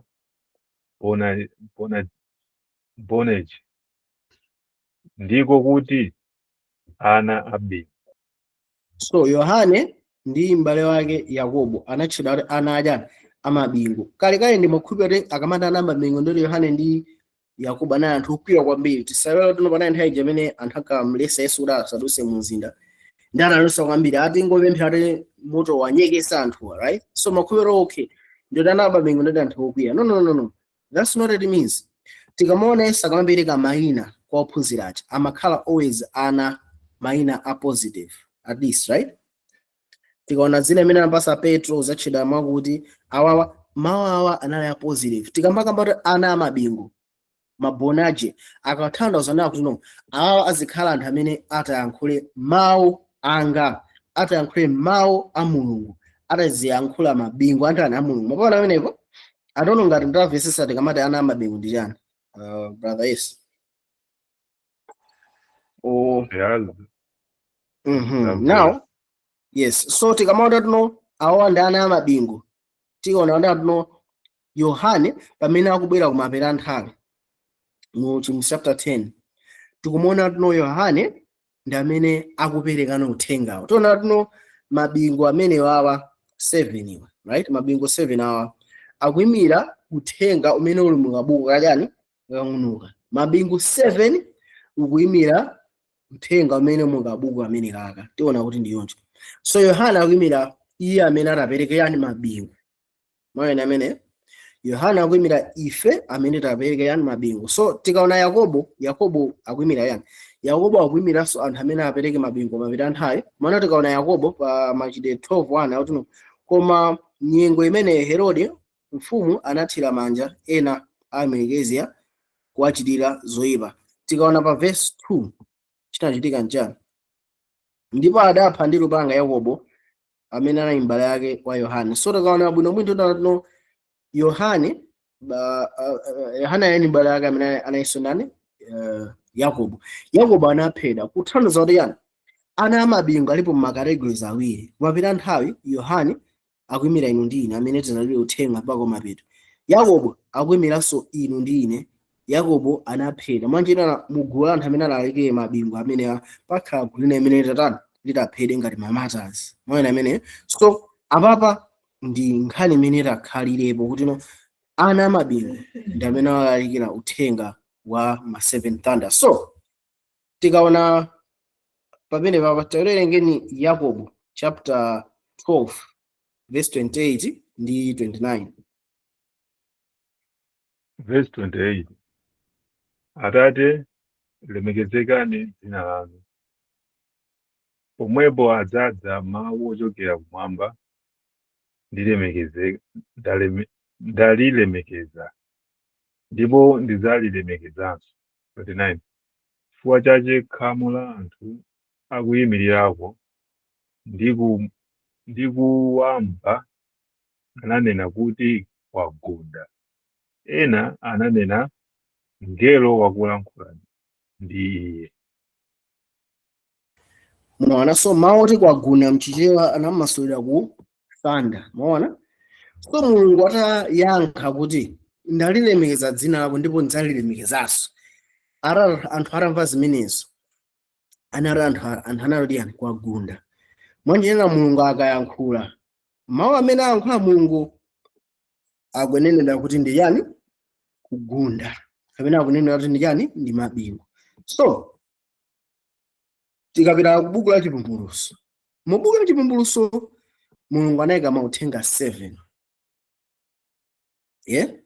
Mauthenga 7 ani mabingu angati 7. So ukapanga search mauti thunder kapena mabingu mu buku la Chivumbulutso umapeza malo 9. Then tapeza malo 9 na kufumbu nenda aliso malo 9 ni mafuna at least malo 7. So malo awiri upeza mabingu upezeka mu Chivumbulutso chapter 10. So sitawerenga amenewo.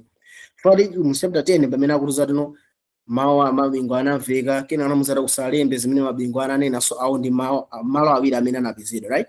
Malo 7 ena atona ndi mauthenga 7 atunthu amene akubwera kumapita anthawi amene akutuza ife no nthawi yakabuku kang'ono kuti adyedwe yafika. So mabingu 7 akuyimira uthenga umene wasindikizidwa mukabuku kachani kakang'ono, uthenga umene wamasulira mapita anthawi. So bingu loyamba ndi uthenga wanji. Tate ntioneni pa Chivumbulutso 4 verse 5. Bingu loyamba. Verse 5. Ndipo mu mpando wachifumu mudatuluka mphenzi ndi mawu ndi mabingu. Ndipo panali nyali zisanu ndi ziwiri za moto zoyaka ku mpando wachifumu. Ndiyo mizimu isanu ndi iwiri ya Mulungu. Yeah, so okay. Tikamaona pa ujene bingu loyamba. Bingu loyamba likutululira ife anena kuti no kuli ndithu chiweruzo. Kuchiweruzo ifati tikapona mu chapter 4 ndi pamene timavisa no kumwambako kuli ndithu Atate akhala pa mpando wachifumu. Zamwe zinayi zakhala amenepo. Nkhosa ikubweranso pakati pamene uzatenga buku kwa Atate.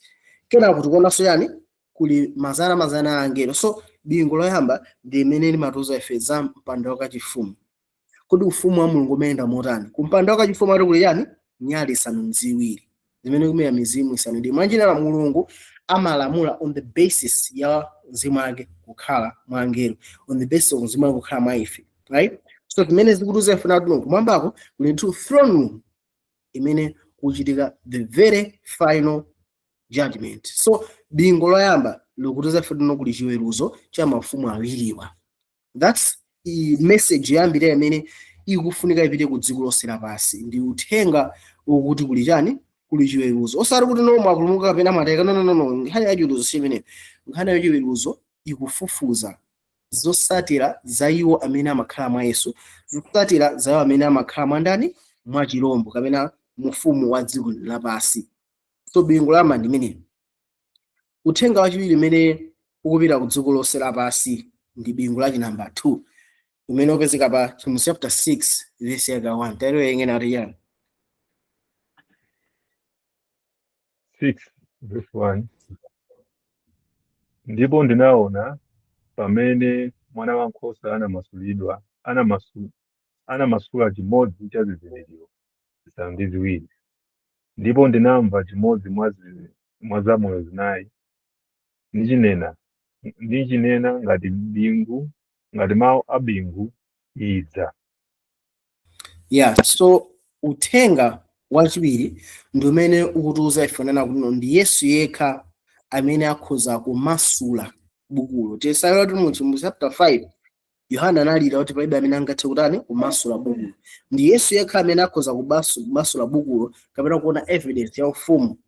Chifukwa chani? Iyeyo ndi amene amene anaphedwa. Manje Yesu ali ndi umunthu umene unakuonyesa tchimo. 2, Yesu ndi amene wapangisa kuti anthu apadziko pasakhale ufumu ndi ansembe yake. Manje ndi Yesu amene akulamulira mwa ife. So ndi Yesu amene akhazikitsa ufumu wa Mulungu mwa ndani? Mwa ife. So chifukwa iye ndi amene wagonjetsa tchimo ndi imfa, umunthu wake ndi osanzana ndi Mulungu wapasidwa kwa ife kuti nafenso tikakhalenso gawo limodzi pa chiyero chake. Iyeyo ndi yekha amene ali woyenerera. And chinthu chimene mpangisa akhale woyenerera chifukwa chonena kuti no iyeyo chifukwa amakhala mwa ife wakhazikitsa ufumu wa Mulungu pachani? Pa dziko lapansi. Manje palino mbiri imene ingawunikiridwe kuti ikaonese zochitika za ufumu wa Mulungu. So ichichi ndi uthenga wachi namba 2. Manje uthenga wachi namba 2 ndi uthenga ndano Yesu ndekha yemwe ali woyenerera kupanga participate kapena kutsigulira zofatira za ufumu wa Khristu. Paliye ndi amene wakhazikitsa ufumu wachani? Wa Mulungu pa dziko lapansi. So mukaona muno bwino uthenga wamaliza mwa wa dziko lapansi ndi uthenga wa chiyero cha Mulungu. Chifukwa ufumu wa Mulungu litaili 100% ndi khalidwe la Mulungu, lachikondi, loyera ndi ubwino. Zonse zilulandira ife. So ufumu wa Mulungu ukuyang'ana chimene. So bingu lachiwiri ndi uthenga umene ufunika zapite dziko lonse lapansi ndi umene.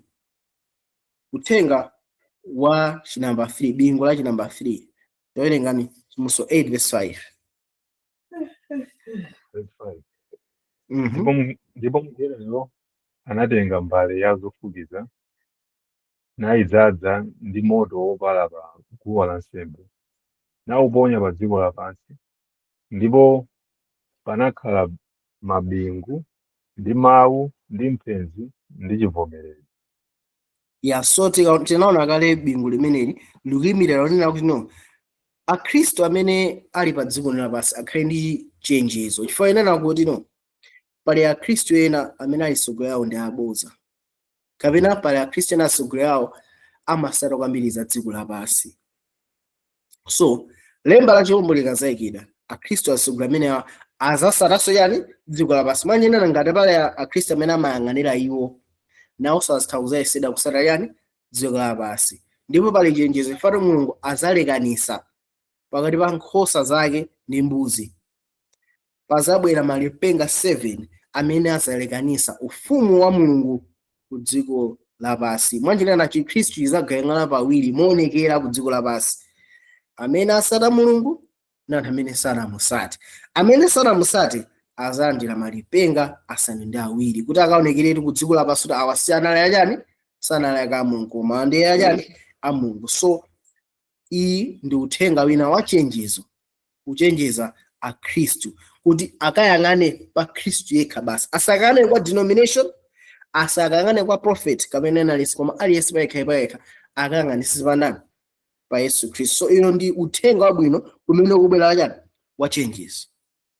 So pali uthenga wa chinamba 4 bingu la chinamba 4 chimso 4 verse 19 ali yani verse 19. Ndipo anatsegula kachisi wa Mulungu amene ali mmwamba, ndipo linaoneka likasa la chipangano chache mkachisi wache, ndipo panali mphezi ndi mawu ndi mabingu ndi chivomerezi ndi matalala akulu. Yeah, so tikaona muno mwino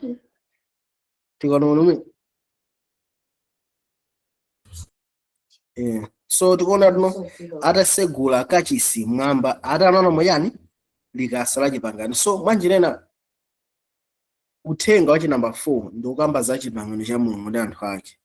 Tikaona likasa limachita likasa la yani la chipangano. So makhala mamuwa 10 amene akuyimira chiyero chimene Yesu akutipanga. Mamuwa 10 amangolozera zimene munthu afunika apange, right? Komano muchiona ali cheni Yesu ndi amene akutipasa ife yani moyo wake, right? Tikaona lamulo la chipangano cha tsopano Yohane 14 verse 34-35 pati muzikonda nayo nani zake monga ine ndakondera inu. Zitheka bwanji? Chimso 14 sorry Yohane 14:15 atuno ngati mukonda ine ngati malamulo anga. Bwanji ati ndidza kwa inu sindikusiyana amasiye, ndidzakhala mwa inu, ine ndi Atate anga tidzapanga nyumba yathu mwa inu. Mwanjena Yesu akakhala mwa ife tidzakwanisa kusunga yani pangano lake. Mwanjena uthenga cha namba 4 ndi umene kusindika pangano la Mulungu. Pangano la chipangano chakale umakhazika pa kachisi, zonse zimachikhazika kuchitika kwa kachisi, Mulungu amapezeka mu kachisi. Koma muko chipangano cha tsopano inu ndi ine ndife thupi lake la Yesu Khristu. Ngati Yesu anali kachisi, ifenso matupi athu ndi kachisi ndani wanzimwera. Zonse zokhuza chipulumutso zikuchitika mkati mwathu, Yesu akhala mwa ife. Ili ndi uthenga wa chinamba 4 bingu la chinamba 4, right? Bingu la chinamba 5 chimbuso 14 verse yake ya 2 ali yani verse 2. Ndipo ndinamva mawu ochokera kumwamba ngati mkokomo wa madzi ambiri, ndi ngati mawu a bingu lalikulu. Ndipo mawu amene ndinamvawa akhala ngati azeze akuyimba azeze awo. Yeah, so tiona nawo tuno uthenga wa chinamba 5 ndi umene kuyimira kusindikizidwa kwa anthu 144,000, right? Why uthenga umene ufunikira? Chifukwa nawo tuno zikutiuza ife nato anthu a Mulungu akasindikizidwa, right? Aonesera ufumu wa Mulungu kwathunthu. Ufumu wa Mulungu uonekera. So uthenga ino ufunika kwambiri ndi kusindikizidwa kwa 144,000. Zimene zikuyimira yani Mulungu akwasanirayo mzimu wawo kuti akasindikizidwe pamphumi pawo kuti asakakhale ndi memonenese ya tchimo. Ufumu wa Mulungu kaonekere tukothera. Mwanjena uthenga uwu ndi osenzera ufumu wa Mulungu tani kupambana, the sealing of the 144,000, right? Si ntchito yathu ni ntchito yake. Mulungu ngati ntchito ya chipulumutso inayinso ntchito yake ife tingokhulupirira. Anthu amene akhristu amene atakhale moyo okhulupirira mwa Yesu mpaka ababa asindikizidwa and ukhaso part of this group. Uthenga wa chinamba 6 bingu la chinamba 6 tiye ndioneni chipulumutso 16 verse 18. Verse 18. Ndipo panakhala mphezi ndi mawu ndi mabingu, ndipo panali chivomerezi chachikulu chotero sichinaoneke chiyambire anthu adziko. Chivomerezi cholimba chotero, chachikulu chotero. Yes, so tikamaona chipulumutso 16 ndi uthenga amene ulumikizana ndi miliri isanu ndi iwiri. Mwanjina miliri isanu ndi iwiri ndi imene ikuza kugwera pa dziko lapansi. Mulungu pamene akumwaza mkwiyo wake. So tikamakamba za mkwiyo wa Mulungu, munthu atatera kukwiyira. Amene musasele pamenepo, musasele pamenepo, kenaka iwe kupitiriza. Munthu atatera kukwiyira amakusiya, osakwankhwisaso. So kugwera chikutani chikugwere. So tikamona pano anthu akumapanga experiment osiyanasiyana. Ena akuti akumafera mmwamba, kuchayana mafuna apange block out dzuwa. Anthu apanga zinthu zosiyanasiyana zonena kuti no zikulimbana ndi chilengedwe. Komano pamene chitetezo chikusekedwa ifara anthu akana mphaso ya Mulungu, Mulungu azawasiya kuti zosatira za ma experiment yawo ziyagwere.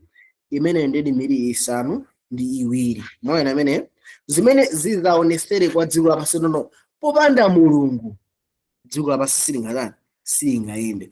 Ufumu umene sungayende. So miliri isanu ndi iwiri ndi imene kuzaonesera mmene moyo popanda Mulungu matani umakhalira, ndipo uzakhala chiwonongeko. So uthenga ndi ofunikira kwambiri kuti anthu akazindikira kuti evolution imene machosa Mulungu m'malingaliro a anthu singatheke. Humanism imene makhazikisa munthu ngati monga solution ya mavuto onse sivingagwire. So uthenga umene ndofunika kwambiri kuti anthu a Mulungu tikawulalikire ku dziko lapansi, uthenga umene umandisangalatsa mabingu yonse ndi umenewo.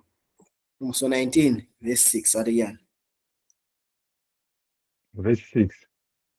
Ndipo ndinamva ngati mawu akhamu lalikulu, ngati mkokomo wa madzi ambiri, ngati mawu a mabingu olimba, nizinena haleluya, pakuti achita ufumu Ambuye Mulungu wathu wamphamvu zonse. Yes, so akuti anamva ngati mawu akhamu lalikulu, akuti yani haleluya, pakuti achita ufumu Ambuye Mulungu wathu wamphamvu yonse. So tikamaona Musa 19 verse 6 ni nthawi imene ufumu wa dziko lapansi wachoka ndi kukhala wa Ambuye wathu ndi a Khristu wake. Musa 19 verse 6. So tisalo tinopati zambiri zimapangana mi, right? Tikaona Musa chapter 4 to 11 zambiri zimakhala ngati zikubwerezera Musa chapter 12 mpaka Musa chapter 19. Fayani Musa 11 to 12 ndi ufumu wa ndani wa Khristu. Musa 4 to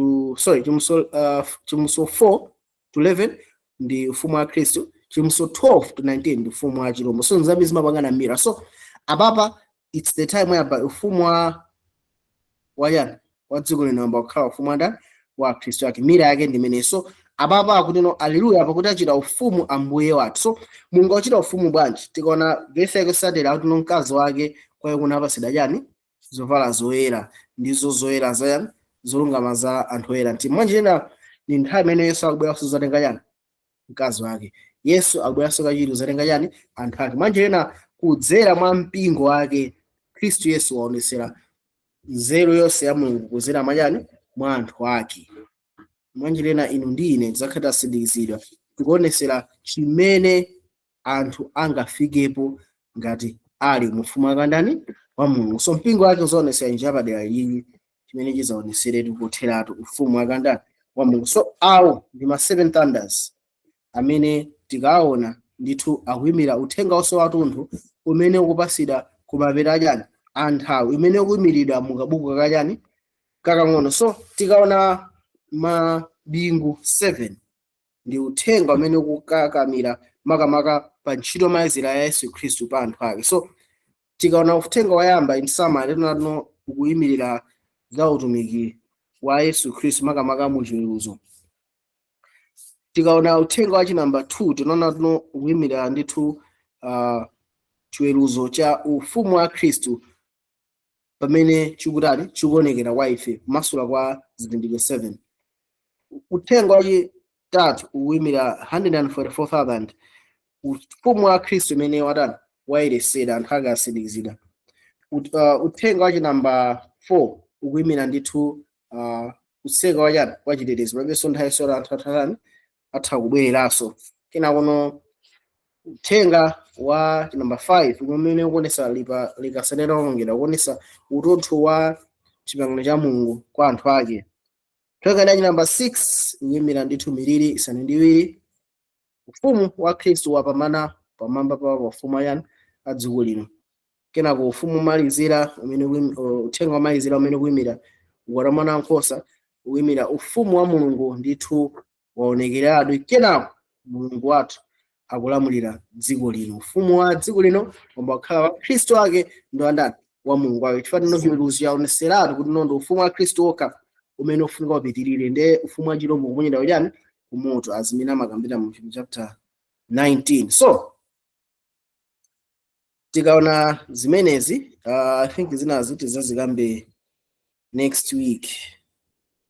Yeah, I think titathera panopa, titathera pabwino ifati kwasalabe ndithu ndime yayikulu yoti tipange cover. So zinazo tizipanga cover next week. Ndete tizayambira mu chapter 5 masesereka mpaka na kumalizira chapter 12. Ndete tikatha amenepo tizakhala tikuonano mboni ziwiri. Fati ndi nkhaniso yayikulu so ina imene ifuna tidani tiyunikire. Pa nthawi ino tipemphera kena kuno tikhani ma comments and questions tisinga masupemphera. Ambuye fa thukoze mapadera fa chisomo chimene matipasa thukoza kuti mukulola kuti tikatha kumva mawu anu ndikutha kuzindikira nthawi imene tikukhala mu nthawi imene kabuka ang'ono kakudyedwa, tikukhala mu nthawi imene malipenga 7 akutani nthawi imene mabengo 7 akutani akumenya. Tithandize futi ngakhale mu chifuniro chanu ndikukusatanimo. Zina Yesu Khristu pemphero. Amen.